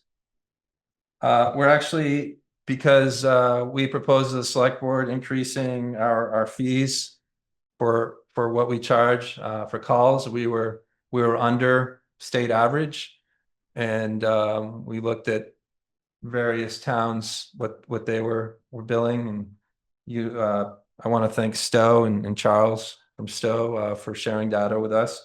So the select board agreed to increase our EMS fees, and this is a positive note. We're projecting to go up year over year from 438,000 to approximately 598,000. Again, a 36% increase. The problem is, if you look at fees allowances, we're projecting that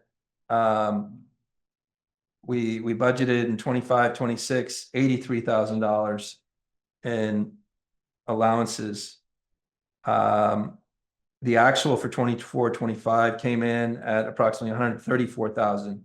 So we're basing our proposed budget upon that 134,000, which is a 63% increase in allowances. So the net billing fees goes up year over year 30%. That's a positive. That's something that we can look forward to. Because I didn't have anything until Friday, I forget what time Friday, but from Elmore for their proposed payments for services, I have $0 in here for projected revenue, and I told you that would be the case last week, and I just want to reiterate that. And again, I don't think that Vermont can bend our cost curve unless municipalities work together. And it's my personal belief and motivation to work with our neighboring communities, but it has to be fair to the taxpayers and the residents of Morristown. So I fully want to work with Elmore, and I hope that I can help provide a solution to this. But for right now, I didn't have anything to use, and so nothing is contained in this budget for Elmore fees. We also expect, based upon actual last year, that Medicaid and Medicare write-offs are expected to rise. There's concern about the big beautiful bill throughout the nation, and that's impact on EMS costs and revenue, but most especially for rural communities.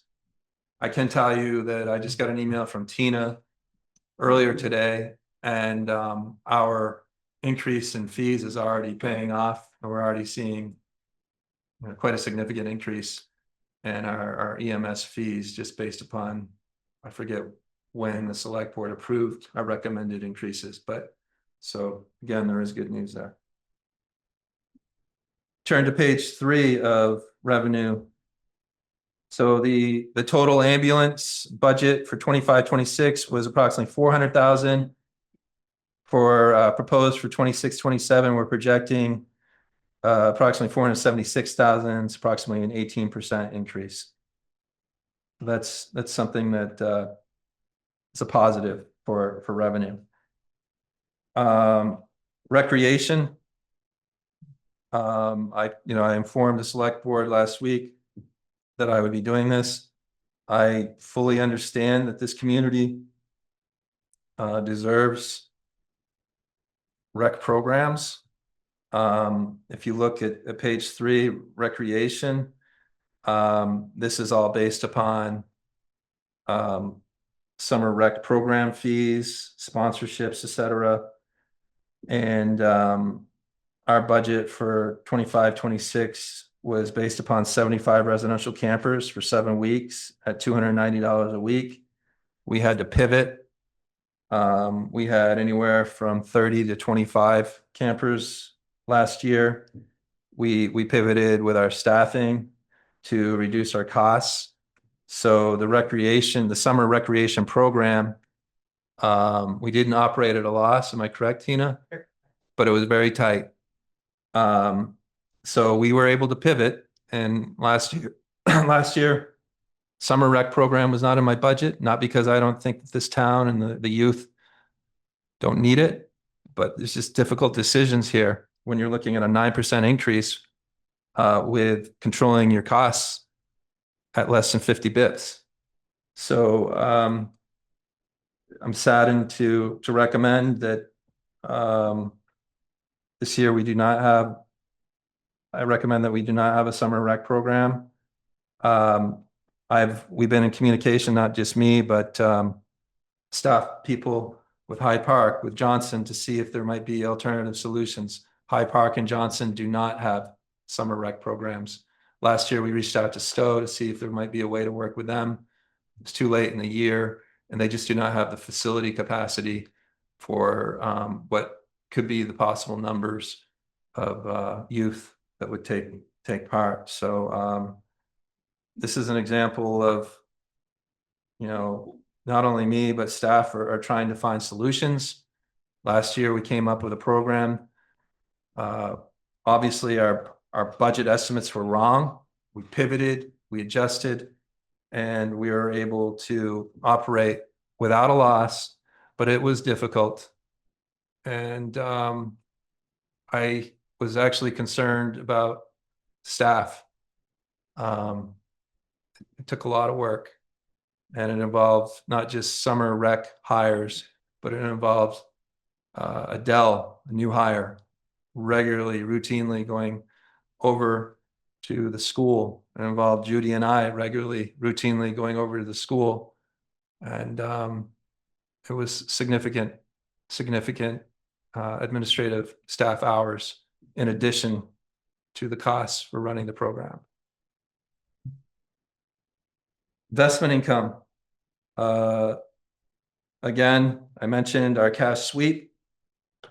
We budgeted in 2025-26, $173,000 roughly. We're projecting, because of what we're predicting as interest rate reductions through the Federal Reserve, as well as lower daily balances, a significant decrease, approximately 31% in our revenues from our cash sweep vehicle. Turn to page 4. Again, if somebody, a select board member, has a question that I'm not covering, a line item that I'm not covering, just please interrupt me. If you look at page 4, look at miscellaneous and department income totals. Budget for 25-26 is approximately 1.7 million. We're proposing in 26-27 fiscal year budget 1.5 million, approximately a 15% reduction in these revenues. The totals, including unassigned fund balance and everything, where we budgeted $2.2 million for 25-26 in revenue. And we're projecting $760,000 reduction to approximately 1.5 million. And that's approximately a 34% reduction in total revenues. And that's what's driving that 9%. Certainly isn't 50 basis points for the things that we could control.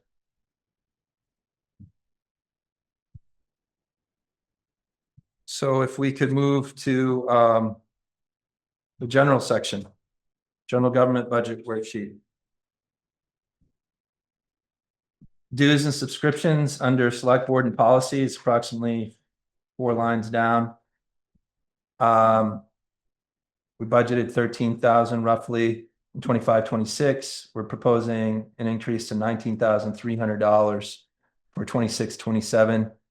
It's roughly $6,000 increase, 45% increase. This is Vermont League of Cities and Town dues. For the I know the select board knows how invaluable VLCT is to all of us. But residents may not, and they are an example of an organization that we need to be partnering with. So this includes their dues going up approximately 3% from last year. LCPC membership dues are also in this line item, budgeted in 25-26, 4,600, FY 26-27, 5,139, and in the following fiscal year, 5,660. I have also added, and I want to be very transparent here, $4,000 membership for Lamoille Economic Development Corporation. If we can work with partners and further develop our economy,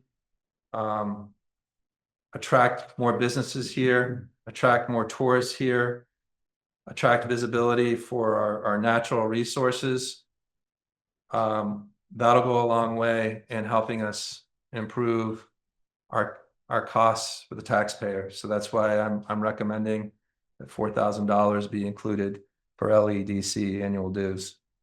That's a municipal rate.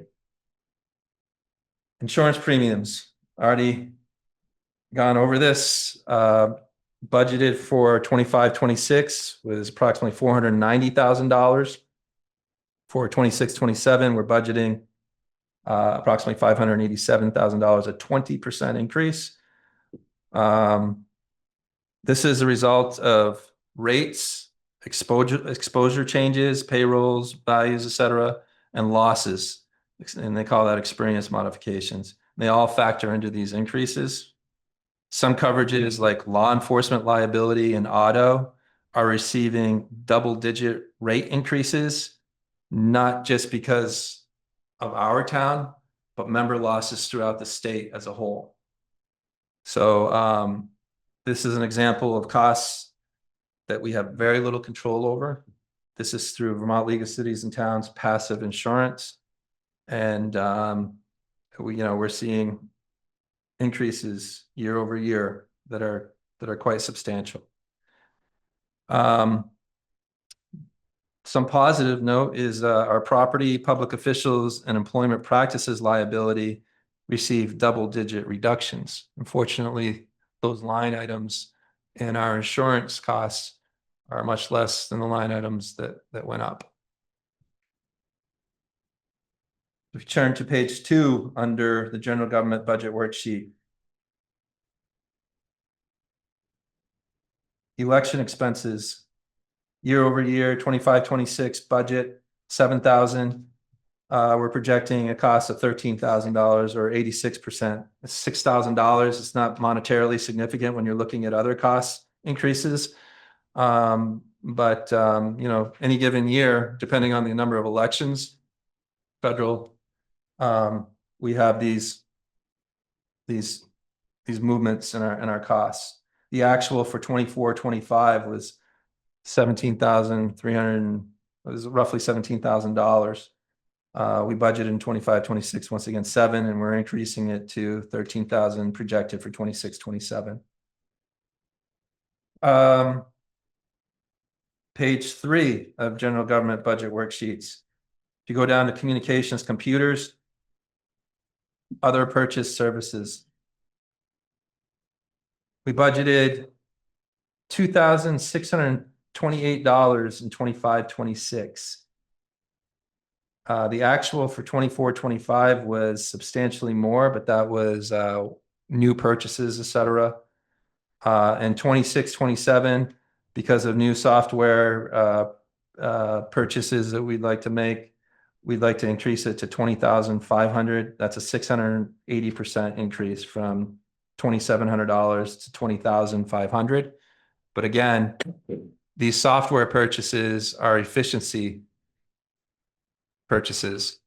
And while this is a significant increase, it helps us with open meeting law compliance, helps us for AV operators, costs for minute taking, transcribing, and we have estimates in the line item for Planning Commission, DRB, Select Board, BCA, BOA, Conservation Commission meetings, all of these and more, the MDF, Copley, they require staff to operate, to follow open meeting law, to take accurate minutes, to upload them to our website, to make them available. These are all costs. They're mandates from the state, and I think that these are good mandates, but they cost money. Sure. Same as software, or are they subscriptions? Subscriptions. Okay, so it's an ongoing, every year we're basis, which is the, just check. Thank you. It's not just subscriptions, you know, as I said, it's also staffing. We moved to paying hourly AV operators because the savings is much more significant than if you have somebody in administration that's hourly, that comes in after hours to staff the meetings because you're paying overtime rates. Someone like Judy, you know, I can pull her in here because she is salaried, so she's not hourly, but we still need staff for all of the meetings, for all the committees, commissions, et cetera, that we need to staff. Software programs, couple lines below it. Well, let's just go over copier lease too. This includes the copier lease programs for the Tegu Municipal Building, Listers zoning area, 2 in the town clerk's office, 1 in the administration area, and 1 upstairs for finance, human resources. And, you know, it's a $2,000 reduction year over year, but it's 14%. Just thought I'd point that out. Software programs, again, 56,000, 25-26 was budgeted, and we are proposing 66,000 projected for an 18% increase. And this is everything from civic rec, EMS billing software. Elmore's just here. You all brought up the costs for billing. The billing software. It's unbelievable how many bills that our finance department, 2 people, cranks out for EMS alone. Without software, it would be exponentially more. So, 2 questions. yeah, Is the planning and zoning software, the software that was referenced in our last meeting in the town plan, using that software, is that a new purchase? Or is that something that we've already had? The Civic Plus planning and zoning software. that is new. Okay, so that was what was referenced. Yes. Okay, and then who is using the civic recreation software? That's being used by Sarah in the town clerk's office, Adele, Judy, and myself. So anytime we have an event where people pay, they can go online and they can pay through our website. But Registration system Yeah, software. yes. So it's not just rec, it's a registration. yes, Thank you. We should change. good questions. So again, as software is going up, it does create labor and wage savings for the taxpayers. because it creates efficiencies in getting work done. Page 4 of general government budget worksheet, skip all the way down to the bottom. I've already brought up legal services. 25-26, we budgeted for $50,000. Based upon cost thus far, I think that's significantly under budgeted. And then also based upon actuals for 24-25 that finally came in. You know, I brought up one example was Duhamel Pit. We received 2.5 years worth of legal counsel billing. Great job done by legal counsel and represented the town wonderfully in environmental court. But there's costs, and it was approximately $42,000 that I wasn't planning on. So I'm recommending we increase from $50,000 to $100,000, and that's obviously a 100% increase for legal services. Where's that? Bottom of page 4, last line on page 4. If the 42,000 was a one-time cost, we'll do Hamel. I mean, we shouldn't be incurring that large of a. I mean, that was a huge. If you look at what we're facing for potential, Can I ask? Grace. I'd rather be conservative in my estimates and make the estimates aggressively higher than have to face the residents in any given year and say, you know, rather than $36,000 off, we were 150,000, you know, because we're not. So that's my rationale. And again, the select board, you can make adjustments, but I would not advise adjusting against legal costs. If you go to page 6 and you look at recreation, salaries and wages, and you go down to the total, it's a reduction of $147,000 year over year. What we budgeted for 25-26, this is all summer camp costs. We were able to pivot. We were able to reduce those projected costs, and we were able to not operate at a cost to the taxpayers. But I'm again sorrowfully recommending that we take this year. We'll continue to look for solutions, and I'll be working with the select board. I recommended last year. You all asked us to stand up summer camp, and we did. But I have concerns with it that I've already mentioned. Last year I mentioned liability concerns. Same applies this year. Page 7. If you look at miscellaneous, approximately 80% of the way down. I've already brought this up. The county tax for Lamoille County Courthouse. I'm glad you did. Sorry about that. The budget for 25-26 is approximately $97,000. We're proposing, we're proposing it based upon what we've received from Lamoille County tax, $109,924. So it's based upon an actual bill, and that's a 13% increase. If you look at the increases year over year, they are double digit, and this is a cost that we cannot control. And I'm not saying that to, point fingers. I'm just saying that there are things that we cannot control. And this is one example. $12,000 increase roughly year over year, and approximately $12,000 year before, or 11.5. Yeah. Charging fares, is that why our EV charging revenue was so far down? Is because the EV charging. So our EV chargers have never made a profit for the town. Yeah.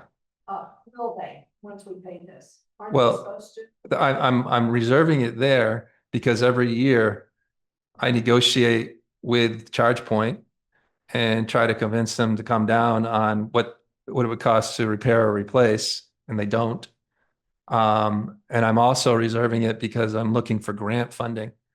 And I'm hoping this year that we really can deliver on grant funding. And if there's a match, we can use the 4,000. If we don't get grant funding and we don't significantly decrease what ChargePoint and other EV providers are asking for, until we get out of this is another example. I drive an EV. I'd love to be able to charge my car in a municipal parking lot, but it's not about me, and it's not about like what I want or what I think is good for the community when we're looking at all these deferred maintenance costs that we're trying to dig ourselves out of.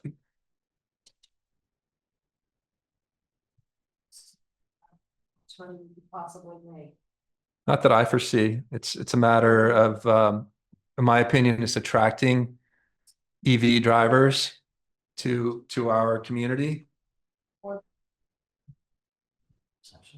I mean, there is some revenue, but no, the costs that we paid to repair, from what I saw when I researched this, were much more than the revenue. Good question. If you go down to debt service interest payments, this is the anticipated cost of borrowing on our tax anticipation note. It's offset by interest income received. As you know, we're projecting that our interest income will drop, but we're projecting that our interest costs will drop from roughly $140,000 to $60,000. So there's some good positive news in costs as well.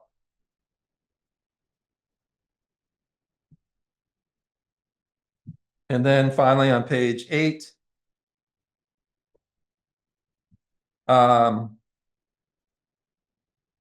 total for debt service is expected to drop year over year by 18% from 437,000 or 438,000 roughly to 358,000.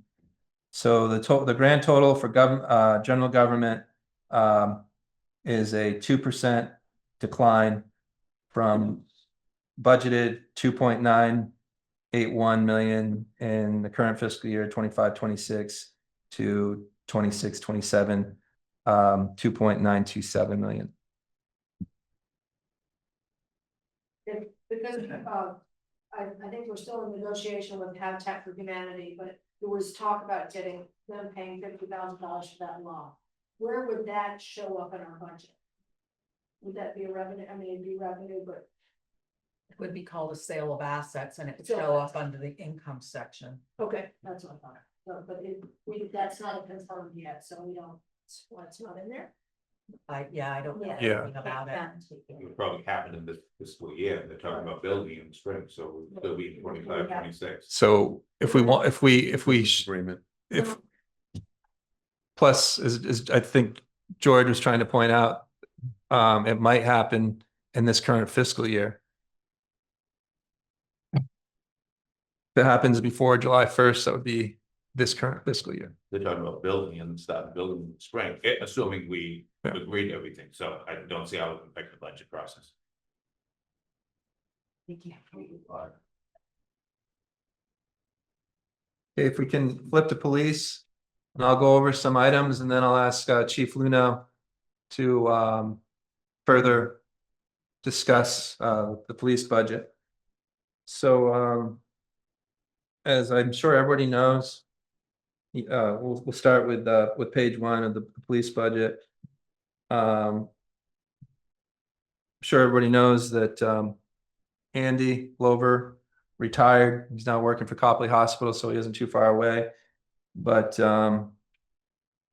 despite us being disappointed and sad that he left, it actually creates a cost savings for a desk officer position, which is a union contract position, and duties include everything from administrative, dispatch, filing cases, and also even going out, and possibly writing tickets, traffic tickets, parking violations, etc.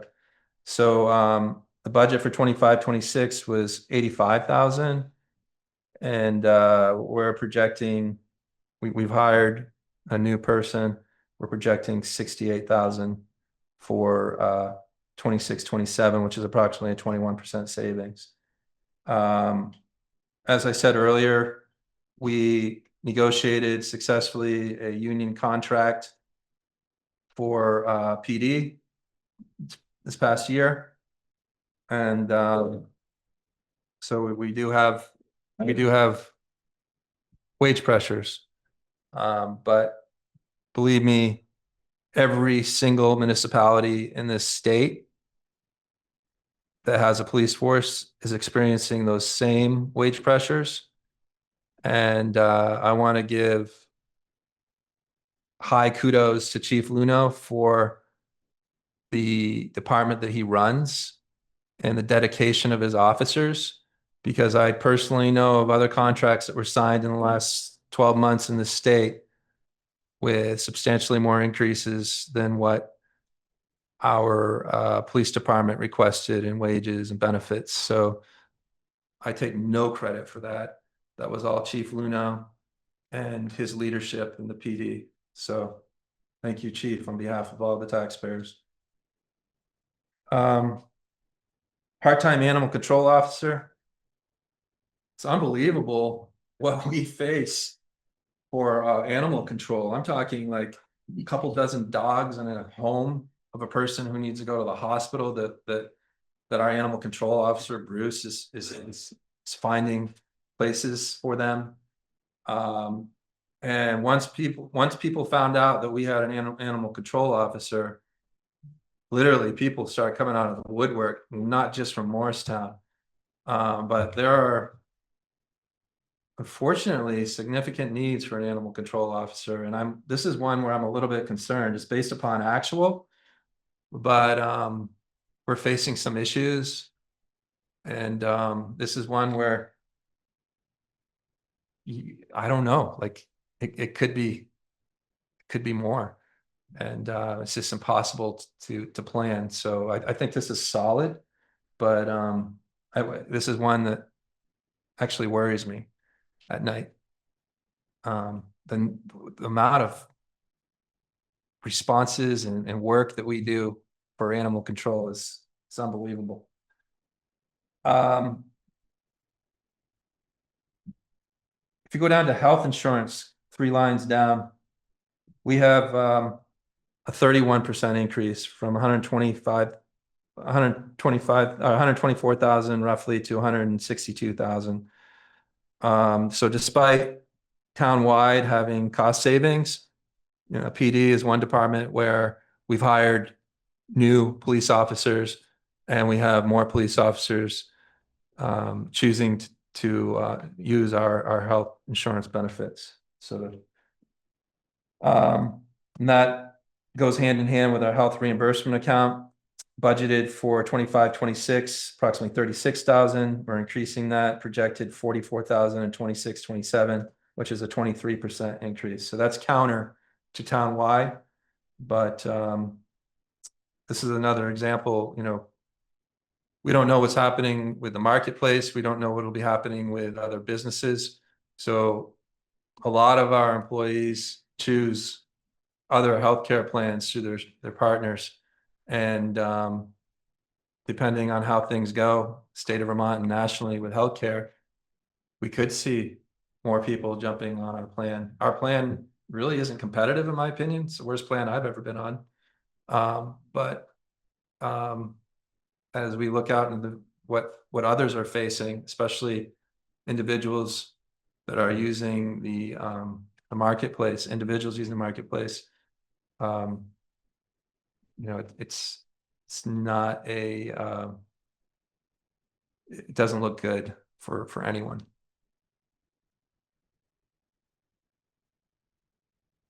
If you go to page 2, IT services. Here's an example. Again, I brought up earlier state mandates for good cause, but I want to highlight this. So Taser International, that includes both our tasers and our Axon body cameras. Substantial increase in cost.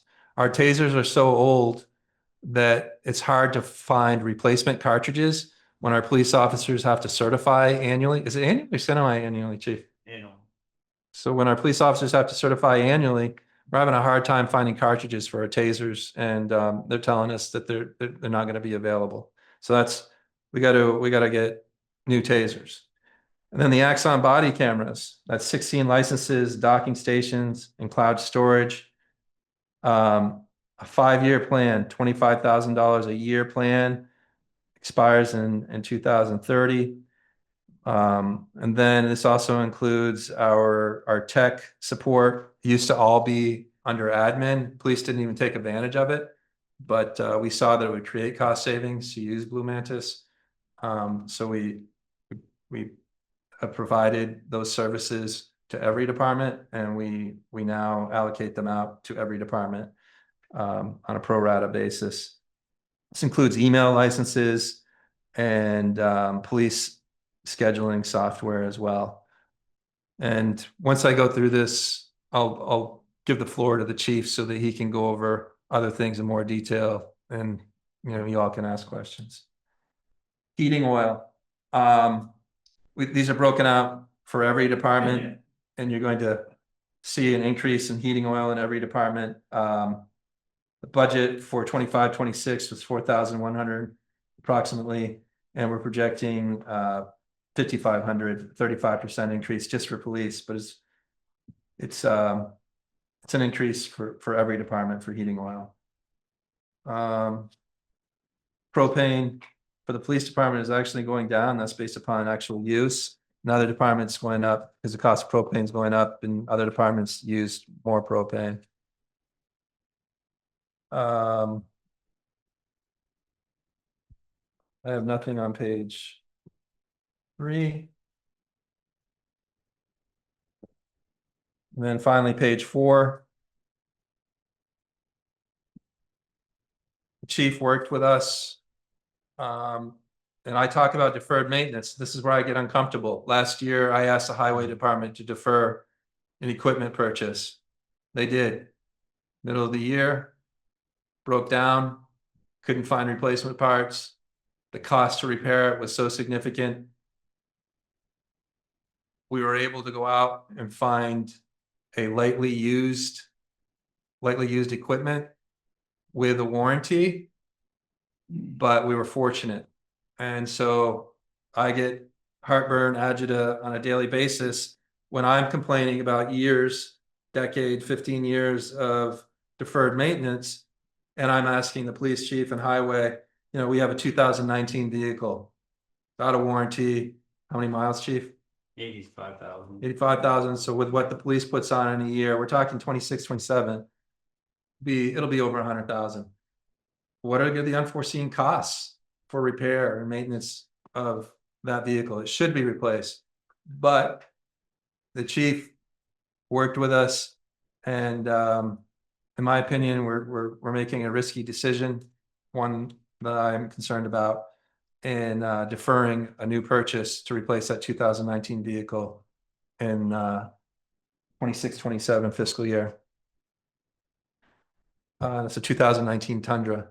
So that's it for police. It's a 5.67 year-over-year increase for the police department. We've controlled what we can control. If the select board has ideas, happy to talk with the select board, and of course involve the police chief and Tina and discussing potential solutions to get it down lower. But I do not, there's nothing easy. This is like bare to the bones budget already, and we're facing societal issues, homelessness. I can go over it all again. Multiple cost pressures to have a police department. I also want to point out that if you happen to live in Cambridge, they do not have a police department. So those people that would be inclined to break into a pharmacy or stores, they know what hours the sheriff's department and the state police department work, and they take advantage of that. So I've been hearing some rumblings about the cost of police. We're seeing what the cost of reducing the police force in Burlington has cost Burlington. Oh, yeah. And I do not, this is a tight budget, and it's just unfortunate that this is what policing in contemporary America costs, even in a rural community like Morristown.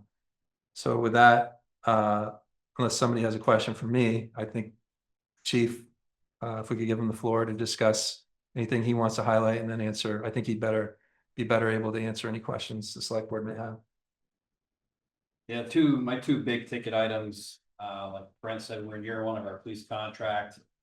And when we looked at the wages, we looked at 3 different departments. We looked at a lot of different departments, but we took the average of 3 different departments because our starting wage was much lower than other area law enforcement departments. So that increased the wages, what you see, what's reflected in the budget. The second part is what Axon, the Taser International, they built both the Axon and the body cameras. We are in year 5 of a 5-year contract for both our body cameras and our tasers. So that's why this is coming up this year. We've been going back and forth with them for probably about 3 months now, trying to negotiate, trying to cut some things out of this contract.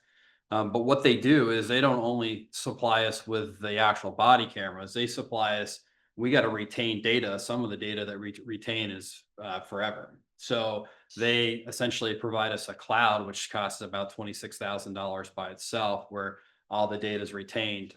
Through that same software is how we submit our cases to the state's attorney's office for prosecution. That's how they have access to the same software. You know, the sheriff's department, Stowe PD, they all use the same program. It's called evidence.com. 2.5 years into this contract, they update all of our cameras. They give us brand new cameras, brand new docking stations. And this is what they've done in the past as well. So the support is pretty good with this company, and they probably dominate. I would hate to throw a number at it, but I bet it's well over 75% of law enforcement as far as body cameras go. And as far as tasers goes, they're it. But again, like I said, it's a 5-year contract that we're in the last year this year. That's why this item is on the budget for next year. Other than that, there's nothing, no other big increases, or like the health insurance. We did hire 2 officers last year. That kind of switched that up. Questions for the chief? Thank you, Jason. Thank you.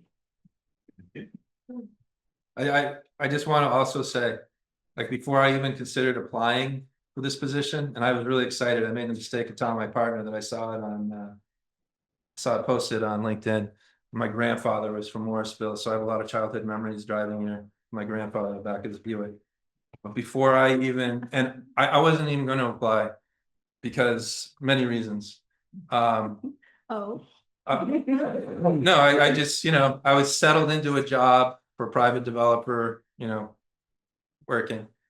But my partner knew the excitement I had about this. She could see it. So she kept pressing me to apply. So the first thing I did was do my due diligence on Chief Luno in the police department. And it was only until after they more than cleared that I did apply.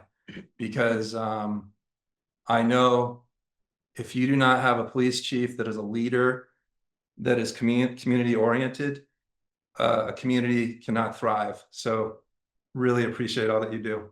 Thanks. Fire, I'm going to sing Denny's praises. You look at this budget. Thought you were gonna say, look at Dennis. I don't know, like last year we scraped some money off this budget with Denny's help. This year I looked at it and I was like, I can't ask Denny again, but I did. And he worked with us, and another excellent leader who is very, very fiscally responsible. I just highlighted some things here. There's not much to really highlight. If you go to page 2, and again, stop me if there's something you see. Replacement equipment, upgrade portable radios at $6,000 each. Originally Denny's requested budget, he asked for two. So he asked originally for an $18,000 increase. Or a $6,000 increase from $12,000 to $18,000, which, 50% for replacement equipment. And looking at that, staring at that, that bottom line increase, I had to talk to Denny. So Tina and I talked to Denny, and he removed one of the radios. So it also includes 4 pagers. Repair parts aren't available for several of our pagers, and we have 22 radios and 35 pagers. So we cycle out every year, deferring 1 of 2 for this year. Again, but Denny thought that we could make that work. Repair and maintenance service contractors under maintained fire station. It's not a big monetary amount increase from 5,000 to 6,500, but it represents a 30% increase. And I want to highlight this because it's an example of rising costs for outside maintenance services. For our sprinkler systems, for annual inspections, for our hoses, pumping, electrical, floors, generator service. And I'm asking all of our department heads to aggressively look at solutions to try to minimize these costs. The library last year, fire, I brought this up at last year's budget meeting, fire tech, forget the percentage increase, but it was double digit, it was substantial. I had finance look back for me to see what it was the last couple of years. It was substantial. So we moved to another servicer, and we're saving costs, but the cost pressures are still there. Propane. If you look under propane line item, it's insignificant, $400 year over year, but it is a 44% increase. And again, it just represents propane costs year over year. Electricity as well, minimal monetary amount, but it's a 28% increase. So total maintained station year over year moves from 19,500 approximately to 24,000, approximately a 21% increase. If you go down to repair and maintain services, it's about halfway down the page. Year over year, 25, 26, 15,000 budgeted. We're proposing $25,000, which is a 67% increase. And that's, again, hiring outside services to fix vehicles and equipment. Certifying the Quint truck alone is $1,000. So we're seeing in every department more expensive costs for repairs.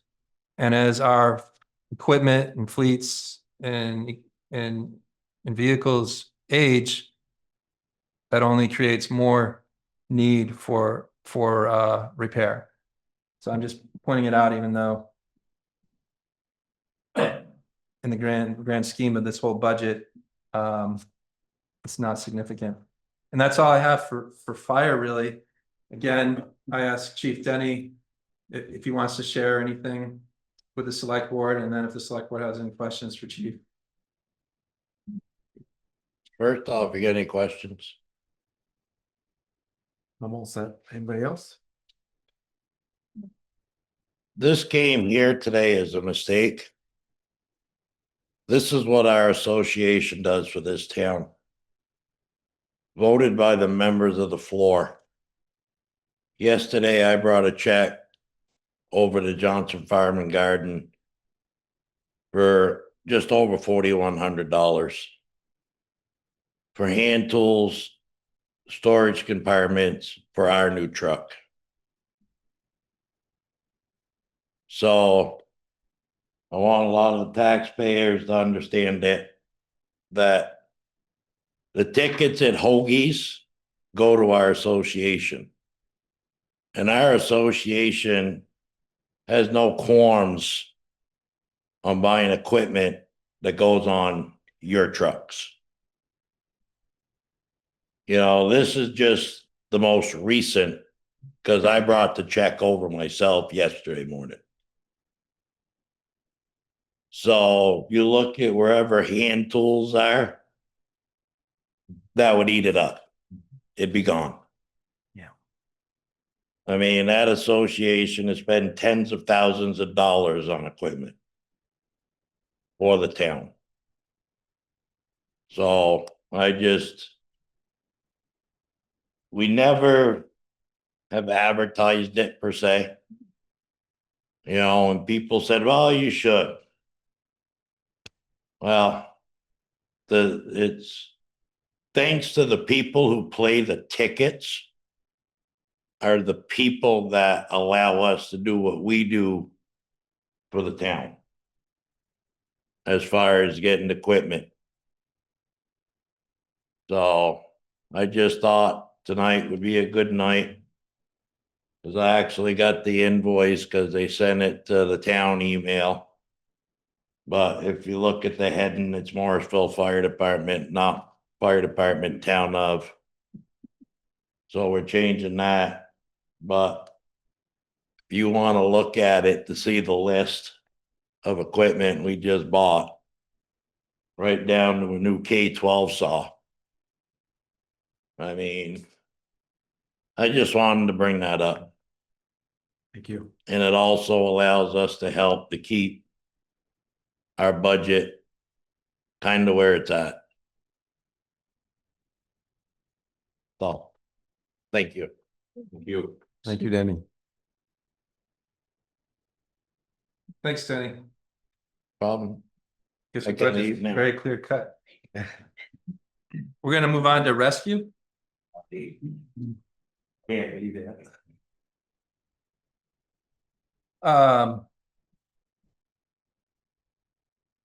So if you look under personnel, full-time, regular and leave salaries, under salaries and wages.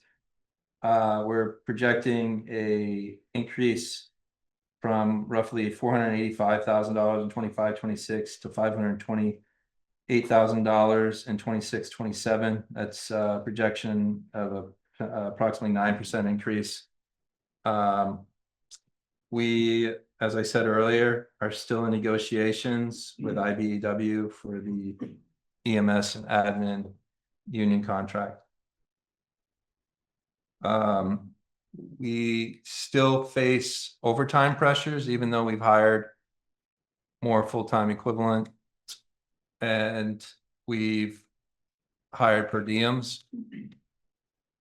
And we continue, chief, staff,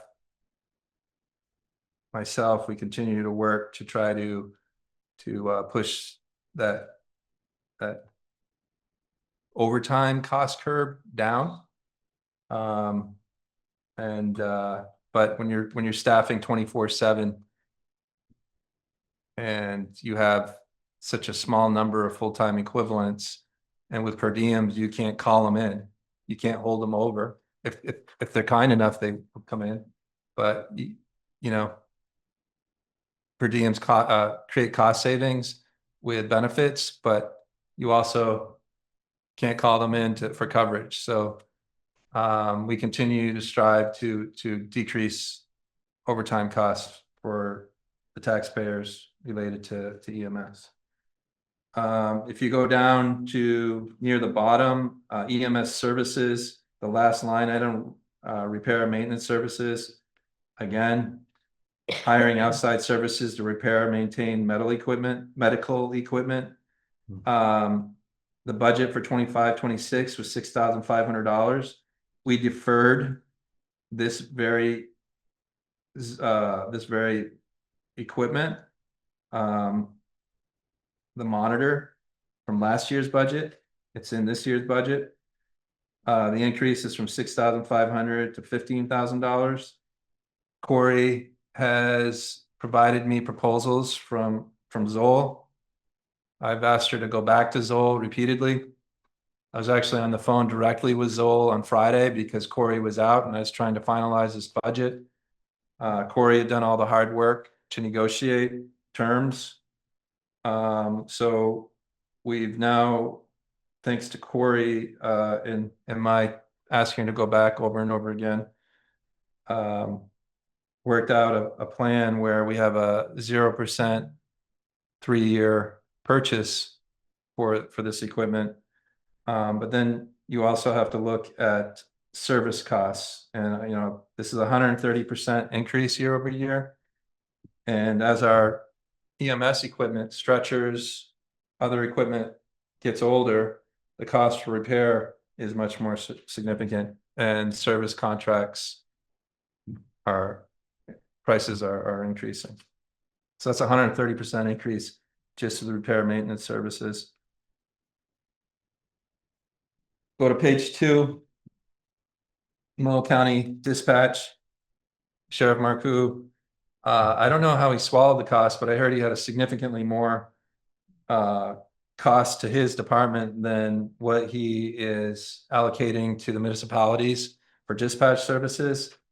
It's approximately 3.5% budget increase, but Tina, correct me if I'm wrong, because of our grand list and our population, that increases a little bit from Morristown to approximately 5% increase year over year from 52,600, roughly 55 through.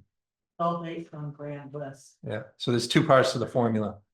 And what, with Morristown, with a more sizable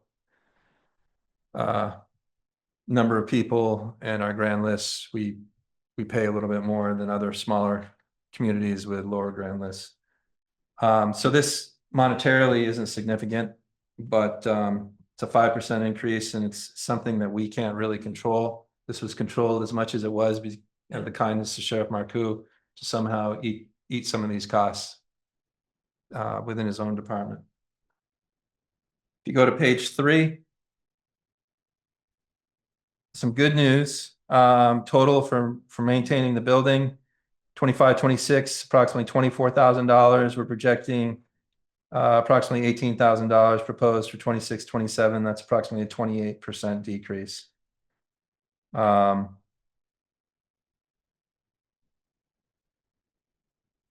a significant percentage decrease in uniforms. It's only about $2,500. I'll let the chief talk a little bit. I want to just close with the machinery and equipment that I mentioned earlier. It's actually in this line item under maintain vehicle and equipment. So machinery and equipment replacement. Again, last year we deferred purchase of a monitor defibrillator. Needed it this year. So with the 3 years financing at 0% interest, and then the warranty, et cetera, we're looking at $18,000 for the monitor and warranty, et cetera. And so it's 100% increase. Ideally, I would like our capital plan to include purchases like this. That would be another cost savings mechanism for the town. If we could put a little bit away year after year for more capital budget items. That way we don't have these peaks and valleys year over year, potentially. And we also don't have, we were lucky this year, we negotiated 0% interest over 3 years, but we don't get that with a lot of our equipment and machinery. So the more we can put into a capital budget, once we get out of this deferred maintenance schedule for so many things, maybe we can have a capital plan and taxpayers will see if we put money into capital budgets, we'll be creating cost savings. So, Chief, do you have the floor? Anything you want to add? I just want to highlight what you initially started talking about with some of our PM contracts. We didn't have a great deal of them on a lot of our equipment, so we were into a lot more expense costs. But batteries alone for our stretcher are upward of $2,000 or more. Our Lucas is, $1,500 to 2,500 per battery. The maintenance alone on it, we have to send it out. We can't do it ourselves, but there was no maintenance contracts for a lot of this equipment. And that was found through just, tearing the budget apart and looking at individual equipment in the PMs we have. So that was a huge increase this year, because we discussed, is it worth not paying it? Or do we take a chance it breaks and we can't afford to fix it? So, that was one of the one of the higher increases. And then the monitor, like Brent said, we did go back and forth with the Zoll rep. We originally were told 5 to 7 years on the life of a monitor. The new monitors now have a 10-year life. So we had it on, I think it was every 5 years to replace one monitor. With doing it this way, we're able to push that out to every 10 years. So we should be able to get 10 years out of one monitor versus the 5 to 7. And that's pretty much it. Some questions? I have one quick, Senator Sanders was, pushing legislation for EMS to get paid for, the non-transport calls. Did that die? Nope, we are doing that. We started that, So we're As getting, soon as we could. yeah. so are we now getting reimbursed for those? Yes. Oh, that's So what huge. it's reimbursement for non-transport calls. Non-transport. Only through Medicaid and Blue Cross. Yes. Medicare is, they aren't participating with that. That's Um, huge stuff. Yeah, well, you think so, but it's Well- not as huge as you think. It would be huger if it was for Medicare. Oh, but- got it. You know, because of the population and Because of stuff. So population. we do bill. It's a lot less of a dollar figure for a non-transport, but it is some. It's a start. Yeah. That's right. They do pay some. Mhm. So that does help. Yeah. So for people that don't know, in the past, if you go to a call and somebody doesn't go to a hospital, we weren't getting paid. But Senator Sanders, took up this legislation because, I mean, that's a big deal. So thank you. It's good to know. So I'm getting Thank you, tired of Cory. hearing my voice. But we have one more department and then we have some other, like the library, et cetera, to discuss. So if we can move on to highway. Jordan isn't here tonight. That's because wonderful news, his wife, Jordan, had a baby boy this weekend. So, I think what's important for the residents to see is what we've already called out. Is that we reduced our highway budget we're reducing our highway budget by 3% year over year. And so I'm just gonna list all the line items that were reduced year over year. Diesel exhaust fluid, filters, grader blades, plow blades, a new vendor, uniforms, I already mentioned renegotiated a contract. CB radios, they're using old radios. Operating supplies, line paint, work zone sign packages, stay mat, contract line painting, road signs, found a new vendor, much less expensive. When I came on board, I'd be getting invoices that I was asked to approve. One of them, like there's lots of them, I'm like, what is this? And I got an invoice for a swirl separator and a commercial development in town. And I'm like, why would we pay this? And so nobody really had an answer. It had been done. So I got on the phone with the representative of a company owned out of Texas that owns this property. Started talking to him, like, what is this about? And they had no idea either. But there was a resident in town that gave me a history. And I'm like, okay, well, where's the signed document? Where is it? There was none. So they actually have a 3-acre issue. And they needed this town to sign off on some things for them to move forward with the 3-acre. And I negotiated with them. And I said, look, I'll sign off, but we've been doing this. Taxpayers been paying for the swirl separator maintenance. I think last year was $8,000. I might be off, don't quote me, but it's a couple thousand, $8,000. I said, we'll sign off on it if you understand that we're removing ourselves from any obligation for continued swirl separator maintenance, either with the current wastewater system or your future. And they hemmed and hawed, and like a lot of things in municipal government, what should be much quicker just takes months and months and months. But I kept following up, and then I assigned Jordan to it. And we're no longer responsible for it. So you know, there are other contracts that we'll have to work on. Everybody likes to bring up the building on Creamery Road. We have a lease, but it's a sweetheart deal for the owner. In the lease, we pay half of the taxes and we pay for all maintenance inside. So, you know, heating systems, etc. I'll be working with Jordan to negotiate that. The way the lease is written, in 2025, it auto renews for 5 years. I'm hoping that the owner will be reasonable. Probably showing my cards a little bit here, speaking about this publicly, but you know, we are really looking at these previous agreements, contracts, deals that were signed, and we're really trying to turn over everything and look at them. Now, some people may complain, well, why didn't you do that your first month on the job? Why didn't you do that your first 6 months on the job? Well, we can't negotiate to get out of a lease until we know what we need to get into a new facility. So before I came here, there was an RFP for a garage feasibility study to see if we might be able to consolidate in our other owned property that we don't lease. And nobody responded to the RFP. So it took me weeks and weeks to get on the phone, reach out to contacts I had, civil engineers, just literally badger architects and civil engineers who were very, very busy with other municipalities and all the flooding and weather events that we'd had throughout Vermont.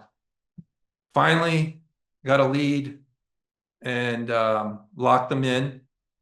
And the report was supposed to have been done months ago, but we're on the right at the end. We have one more meeting with them to go over their draft final report, and I'm hoping to present it to the select board by the end of the year, if not January. So we are making progress. You know, it's hard to believe how slow municipal government can sometimes move, but things, all the state statutes, what we've been seeing with weather events, it has an impact on how fast we can move. And I'm not going to negotiate to get out of a lease when I don't know where we're going to put all that equipment and our personnel.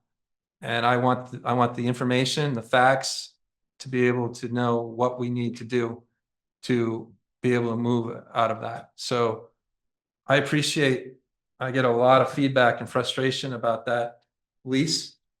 And believe me, when I read that lease agreement, I'm equally frustrated, but we are working to move forward. It's just a slow process. Did we not get an agreement that we wouldn't have to do a 5-year?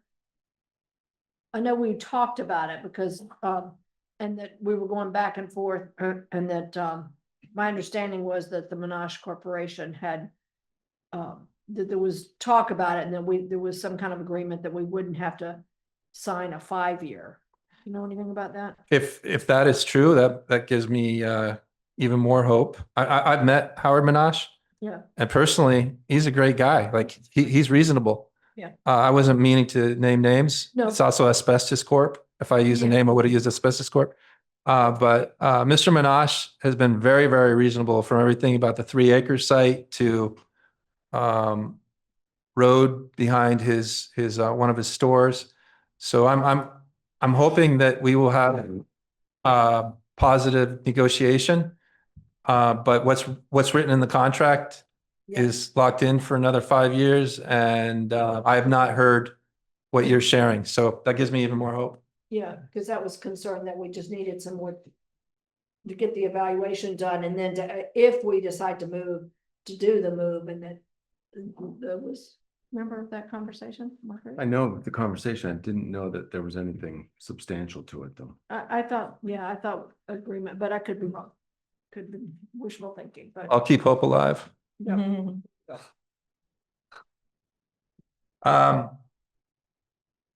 So finally, I've already shared all the grants. Well, I sort of shared because you can't read it, but I apologize about that. But highway especially, from day one, from the interview process, I think I asked every candidate, you know, their comfort level with grant writing. Because I knew we needed to more aggressively pursue grants townwide, but especially in highway. So highways received approximately $500,000 in grant awards for ditching, downlining, culvert replacements, paving, bridge repairs, and sidewalk repairs. And that's substantial increase over previous years. So that's what I have for highway. Jordan's not here. You can shoot questions at me. I don't know that I'll be able to provide as much of a detailed response as Jordan, but I am pretty on top of the highway budget, especially. Did we get all of our money from FEMA? Because some people have, from the Oxbow the floods at Oxbow. We've gotten all the money from the feds, and we've gotten some of the money from the state. Okay, And because I was just you- reading that some of the FEMA funds. yeah. So we have a little bit remaining that we need to receive from the state, and Tina follows up practically monthly. Okay. And the state responded just last week saying that they needed something from FEMA to be changed in the system. So, you know, the bureaucracies are interacting, but because of Tina's regular outreach, sometimes, you know, I can tell the person responding is very annoyed, but I tell Tina to keep doing it. Keep doing what you're doing, Tina.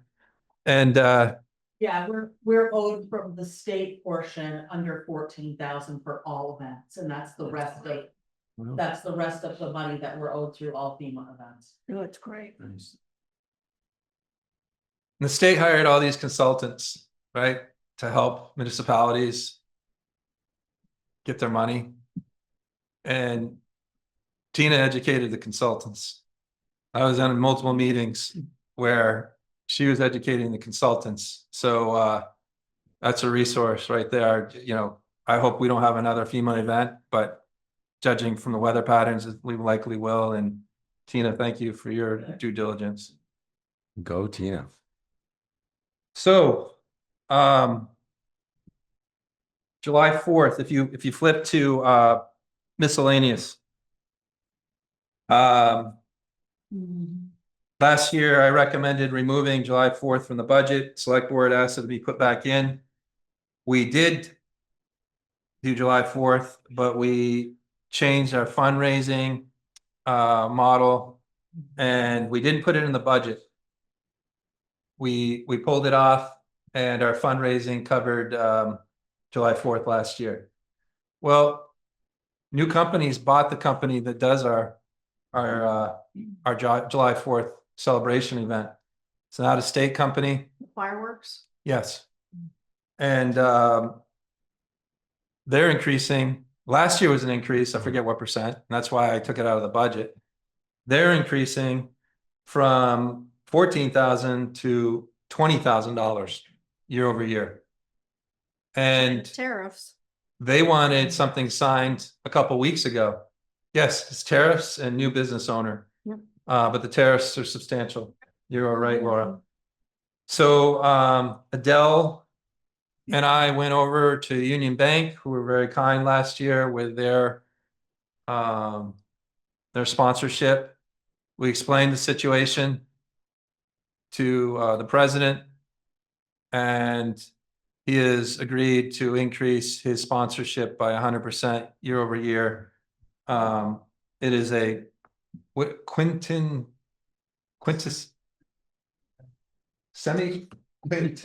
I've talked too much tonight to be able to. For good reason. 250.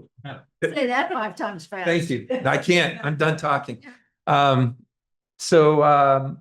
You know, it's an especially important event for our nation, and we're going to try to make it work. It doesn't cover all that cost, obviously, but we're going to continue to try to look for sponsors and partners and make this a special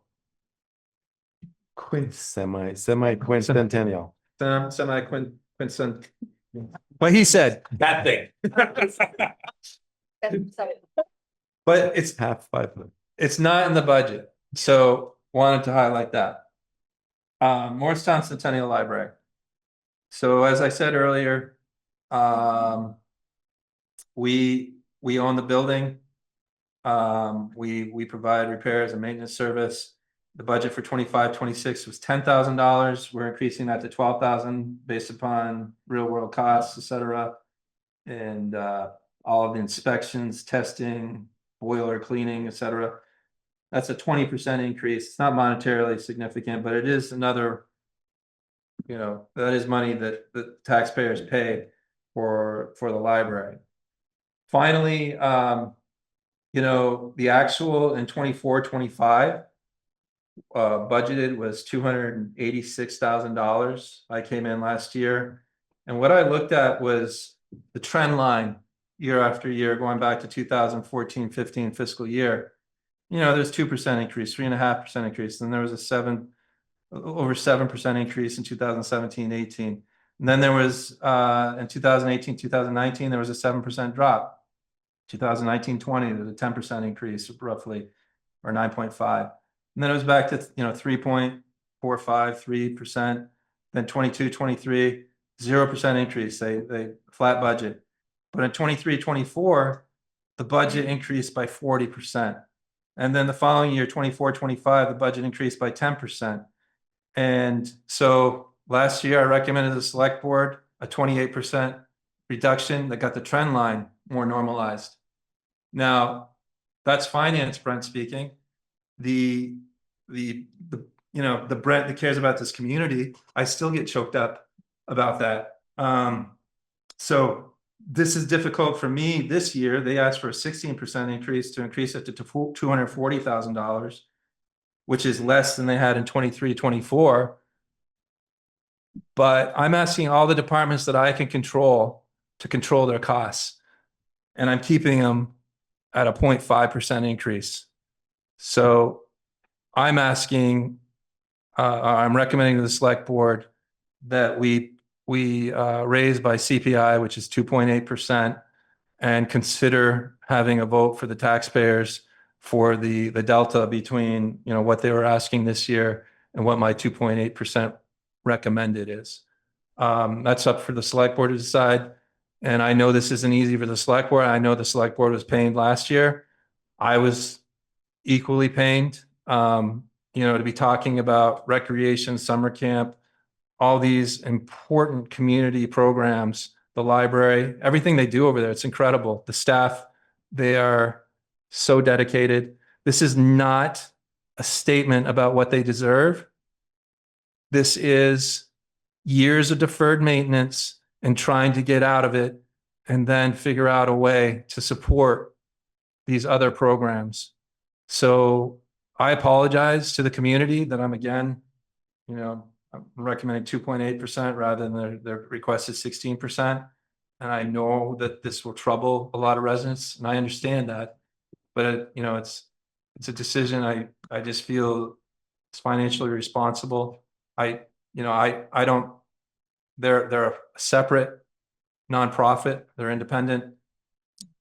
They might have ways that they can adjust again this year. I don't know. It's not up to me to speculate or even make recommendations. If they want recommendations, I'm more than happy to talk with them, but it's not my place as town manager to be making recommendations or talking about what they should do. I just know that this is another difficult decision. It's draconian. And I apologize to the residents that it's going to be a few years before we come out of this hole. 5 years at least. So with that, I am done, thankfully. I'm sure you're all exhausted hearing me talk. Thank you, Brent. Thank you very much for a very detailed and comprehensive budget overview. We've all listened to all the numbers and there's a lot here to digest. I'm certainly very impressed that you've been able to keep the operating budget at, less than 0.5%. much less than CPI, and essentially a flat budget, and that's pretty impressive. And that's the leadership team here and others that aren't here tonight. Yeah, thank you, everybody for all that you've done. It's I mean, it's clear, I'm sure it's clear to everybody that costs are not the issue. The operating budget's not the issue. The issue is revenues. The issue is the money that has been coming in to offset this budget, and you know, what's happened in the past is what's been needed in the past, and you've alluded to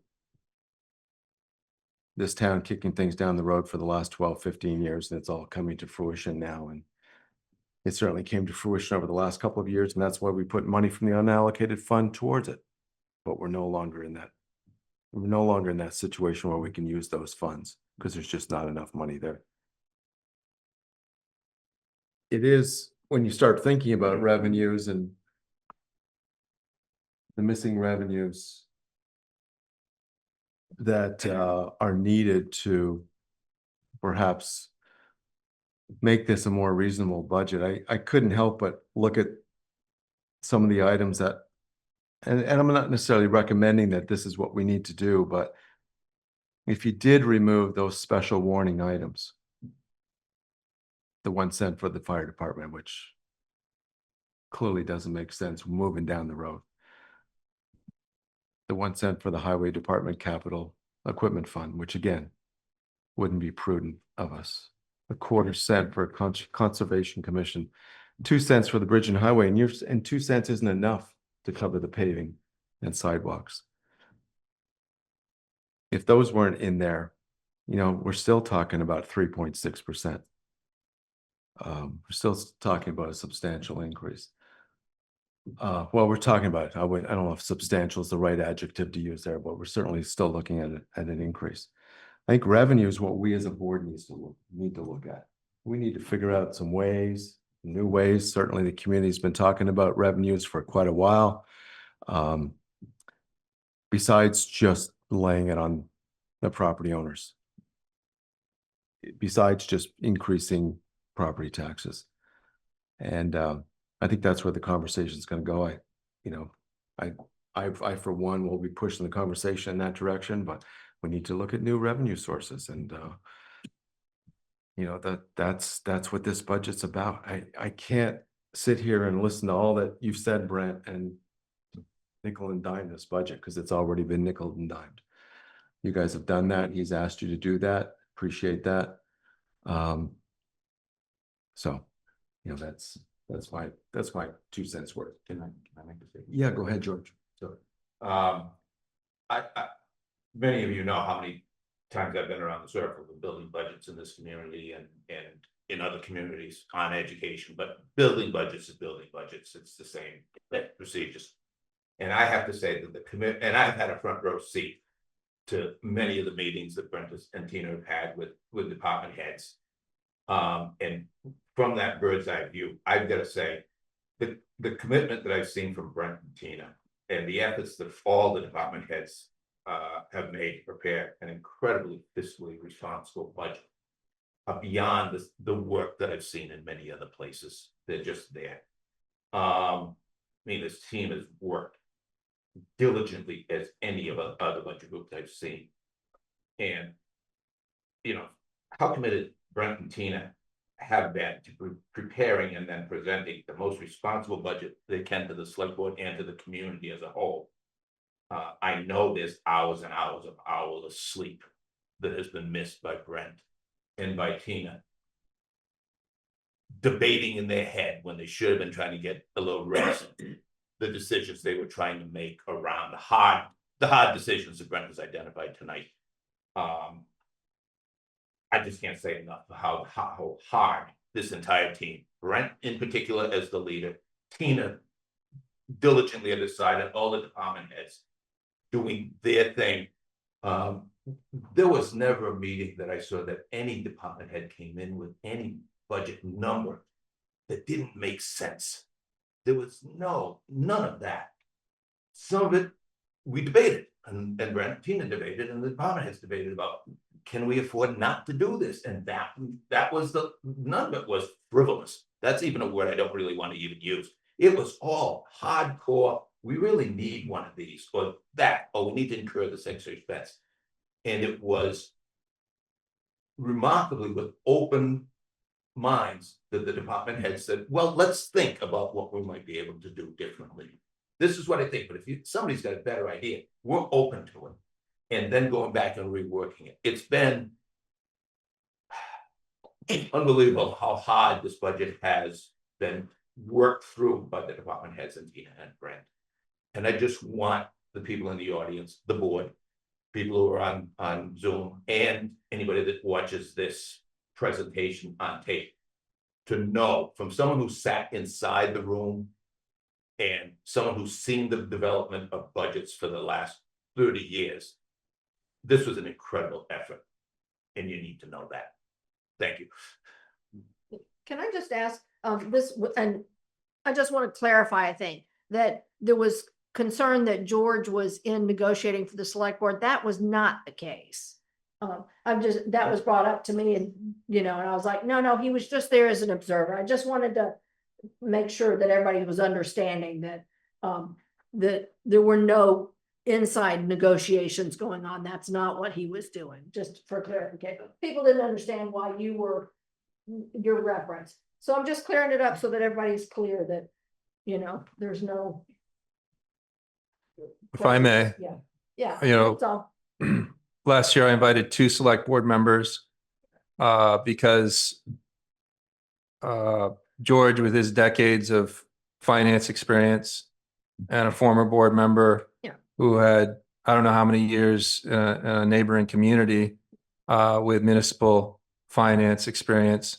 I invited them in. I was new, and their help was, they were indispensable, and they were very, very kind with their time. This year, when this whole process started, and you got to remember, we're projecting out. We start in September, really. I mean, in August, we're already thinking about this, but we're projecting out to July of the following year. And I asked George to come back again. I could have asked a second select board member, but at the time it was only 4. And I'm open to, as long as we're not breaking open meeting law, another select board member joining next year. But I can't thank George enough. It's always good to have multiple sets of eyes. And this year was especially stressful because things like CPI, the Labor Bureau, the people who create CPI were fired. And then they were brought back to work so that we could get a CPI number. So just so many things were delayed. And that's just one example,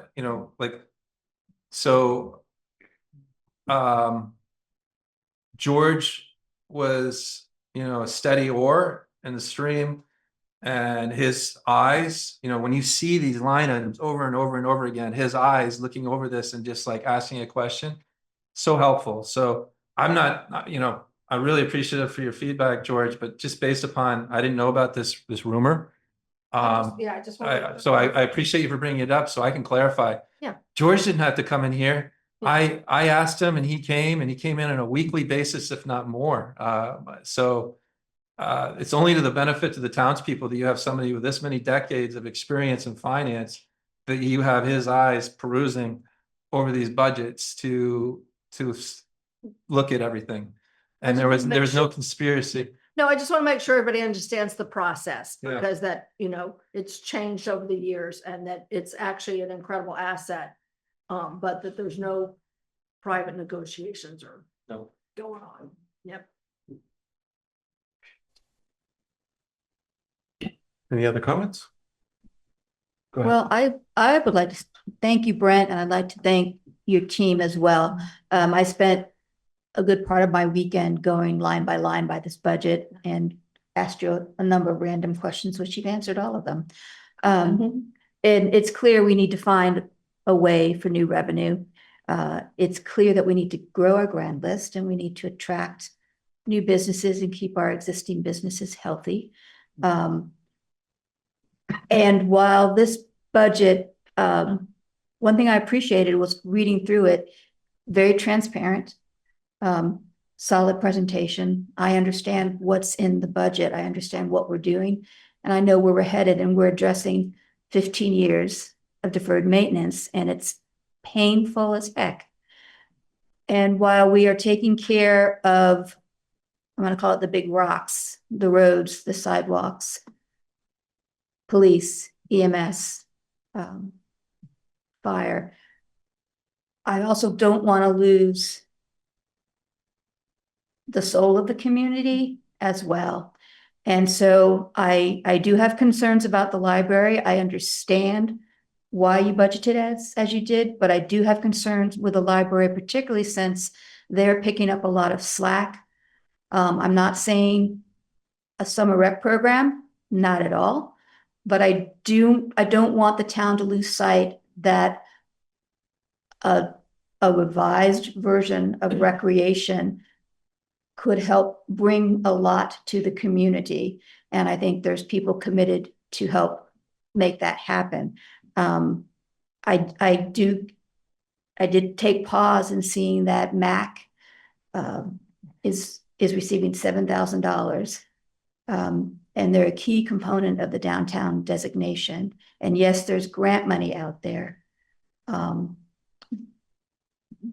it's going to take a lot more than just $7,000 and a group of volunteers performing as MAC.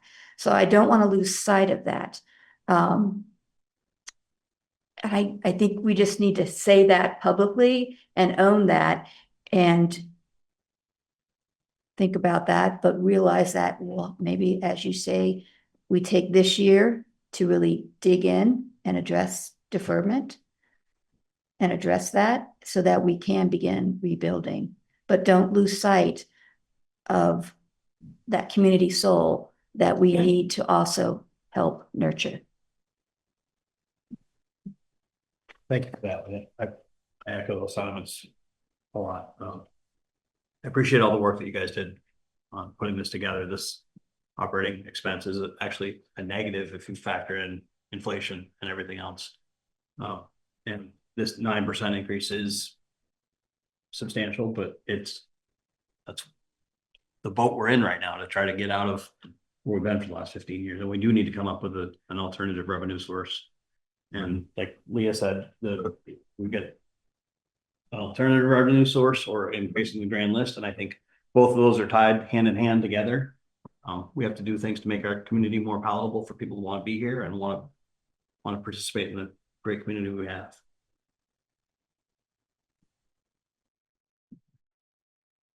Well, we've been at this for quite a while. I'll just remind everyone that on December 29th, we will have a meeting dedicated to the budget, to discuss the budget. And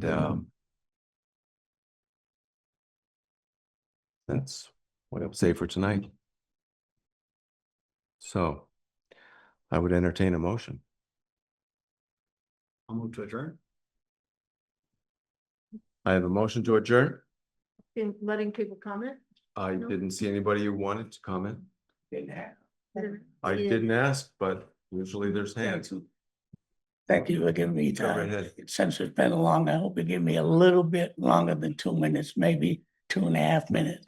If Got you don't mind. 2 when I- minutes and 2 more if you need it I afterwards. appreciate it very much.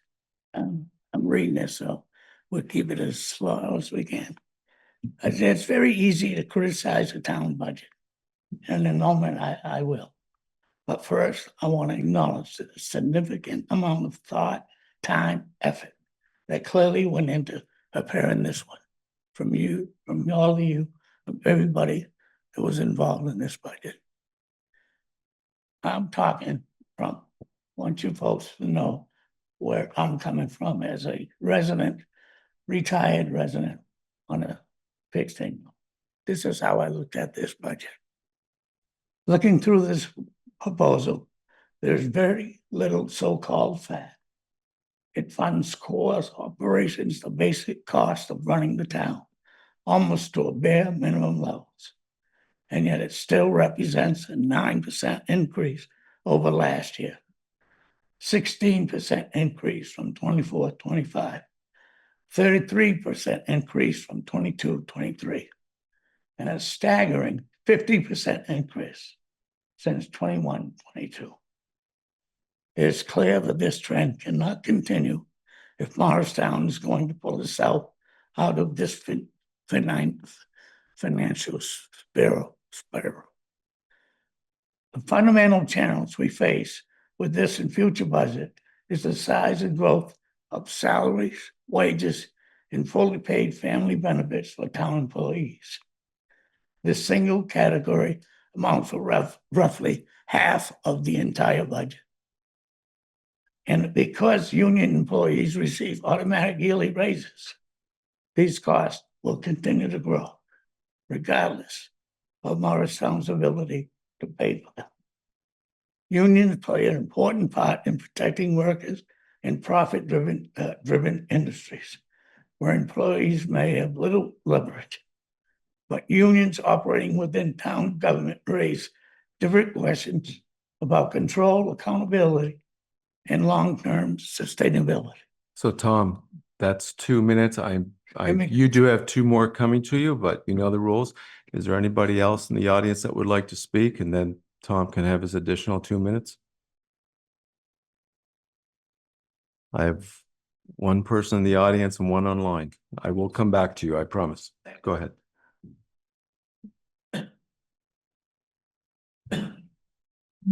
Jerry Throne. I think it's quite clear from all the information we've heard here tonight that the problem is not with the unions and it's not with this budget, but it is with revenue. And I'm glad to see that the board recognizes that revenue needs to be increased. As we all know, we have the option of a local options tax, of which the one that brings in the most money to help this town is the sales tax. And the sales tax does not affect groceries or clothing, things that people need to have. So I think that's where the budget is going to have to be resolved, is with the local options tax. Thank you. Thank you, Jerry. Is there anybody else in the audience that would like to speak? I have 1 hand on Zoom. Okay, seeing nobody. Maggie, go ahead. Hey, Maggie Cleary, Morristown resident. Just wanted to quickly say, thanks for all your work on this, and I absolutely very much understand the pressures we're facing in all directions. But there is a thing with deferred maintenance on our social infrastructure. And that is something that I think we all need to pay attention to. And we'll certainly see the negative effects of that if we continue to neglect investing in and maintaining our social infrastructure. This stuff is important and it will affect all other departments. When it comes to summer rec specifically, I hear where you're coming from. I understand that the town can't do it anymore. And it's not a huge surprise to those of us who have been following this issue. But I will say that it is not enough and not okay to just drop this thing on the floor and walk away. It's a real thing for this summer coming up and for future summers. For the working families of this town, there is not another option right now, and we need to come up with one. So I just really encourage the town. We have a economic and community development director who runs an office and works full-time. Recreation is in her job description. It's in the contract she signed, and it's a responsibility of this town to figure out what we're going to do for the next steps. It'll involve talking to the schools and the private childcare providers and many, many other people. If you need help, ask for it. Form a committee, get out there and start talking to people, but we have to come up with a plan. And it is not something that volunteers can pick up the pieces of, and it is not something we can put on the backs of working parents who are already flat out. It is the responsibility of the administration to figure out what the next steps will be if we're going to drop this thing, Thank you very much. Thank you, Maggie. Anybody else would like to comment? May I respond to, union has been brought up. And in my experience, a union comes about when employees feel that they have not been heard, or they have been disrespected, or management is not working with them. And that is when a place becomes unionized. And working with a union is a collaboration. There's give and take, there's respect, and there has to be trust. And I certainly have seen dedication to the town and transparency with our staff. And so the fact is, we work with a unionized staff and they have a contract. Brent has a contract. Where I worked, I had a contract, and I expected the management to honor that contract. And then when the contract was up, we renegotiated again. And you can come to the table and say, hey, we have an issue. Let's talk about it. And there's trust and respect and collaboration. So I just ask that as we talk about the real expenses that we're working with, that we be respectful about how we talk about our staff, and we don't just say the union. We need to be respectful. We have a contract. They work hard for us. And I just want to be respectful with that. Thank you, Leah. Anybody else online or in the audience that would like to speak? Come on up. Not that tall. Evelyn Throne. Just a couple quick points. I think you've all done a good job. I do appreciate the fact that people are working very hard to keep the budget under control, and there's a lot that's out of our control. I do think that we do like to make sure that we can invest in things, and the investment in the social capital is really important. It's one of the reasons why people move here, and if we want to grow the grand list, that's a big part of it. I think we're all kind of aware of that. Also, I did want to make sure that the highway department gets what it needs to get ahead, so that, you know, a lot of things are maybe 20-year plans where it's, you know, you put money into kids and they're not being delinquents at 18 or 20. This is even short. This is a much shorter payback if it's the highway department. I think we have a gem, you know, running it now, and we need to make sure that what they need, they can get as much as possible. Thank you, Evelyn. Oh, yeah, you're gonna be the first one up as soon as everyone else is done, Tom. Anybody else? Yeah, come on up. No, that's fine. I kind of didn't want to come to the mic because it's getting so late, but I do feel like I should. Carol Lauber. Carol Lauber, yeah, and I'm the board chair for MAC and a Morristown resident. The economic development is something that I feel like, in my experience, this was really the first time that the town is putting some effort behind. It is going to take some money over time, but to really get the amount of time and focus that it deserves to really get some traction on some things. The downtown organizations have a state organization, Vermont Downtown Coalition, and they're pushing for different legislation in the state. One of them is the vacancy tax, and there's, you know, movement in a lot of areas. We do have empty storefronts. There are a lot of ways that we can bring some more money into our village through economic development that, again, address all these budget lines. So just wanted to stand up and speak to that. Thank you, Carol. Can I speak? Go ahead. I just want to say too that, you know, none of us, again, are against any kind of social, you know, we're not trying to cut anything off, but we as a select board and a town have an obligation to, run the town. So that being said, there's got to be an agreement that there's a partnership. And I get back to having been on this board for a while, that we've got to get away from walking in and considering the town budget as an open wallet for everybody's whims. I run the Morrisville Farmers Market. I'm a not-for-profit. I have access to money that this town does not have.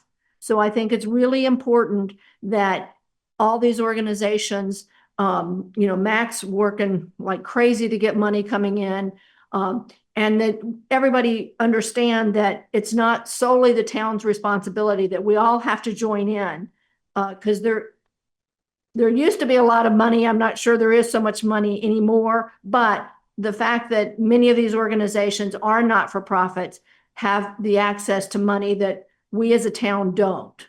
So I just want everybody to keep that in mind, that it's got to be a partnership. The town can't be an open wallet. We've got to be a partnership and all work together.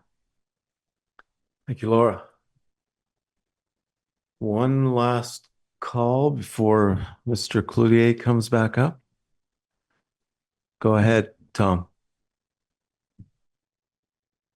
Time I do appreciate it. And later, I'm not talking about the people, I'm talking about the cost of having a union in town, costing us half the budget. And the budget for the salaries and benefits is $5 million we allocate to compensation alone. Now, this limits our ability to invest in other critical community priorities. Long delayed infrastructure, the aging dysfunctional municipal buildings, recreation services, a meaningful library request for Maggie's. These are things that the people want and need, and we can't give them because we don't have the money. So my point is, as a resident, we're being asked to absorb 9% increase in the town, a projected 12% increase in education, a low grand list, which means our budget taxes going to be higher. Families are already struggling with rising grocery bills, uncertainty around tariffs, staggering medical insurance costs that we have to shoulder. All these things are coming at us at once. And anyway, that's what's bothering us all. And 9% might not be big for a lot of people. It's a monster to us. 1% might not be much. It's a lot to us. Thank you, Tom. Okay. Anybody else? Go ahead. I got one more. One sec, Tom. We're not done.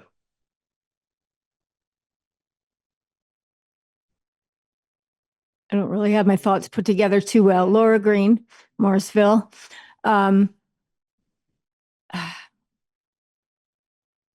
I guess I'm responding to what was just said, and I just can't understand asking. I mean, I feel like it's asking the employees of the town to not be paid what they deserve and to give up benefits that they really ought to have, because if we don't have you all working, what have we got? What kind of a town are we going to have if you were all to just say, okay, I don't want to get paid anymore because, I mean, I'm aging too. We can't afford to live here either, but we're trying to do it. But that's not really, I don't really see that as your fault. I really appreciate all of you. And the other thing, I just keep thinking a lot about, this is nothing anybody here can do about either, but about no birthing center, and the increase that is going to fall on us for EMS having to handle births. Who knows what's going to happen with that? Run out to Elmore and deliver a baby, the extra training, the extra money, all of that. That's going to be our bill. And that's just a comment. So thank you. Thank you very much. Okay, I am going to, I think I might have heard of. I'll make a motion to adjourn. Do I have a second? Second. So I have a motion by Richard, a second by Laura. Any discussion? No. All those in favor of adjournment, please say aye. Yeah. Aye. Laura? Aye. Oh, I'm sorry. Aye. That would be unanimous.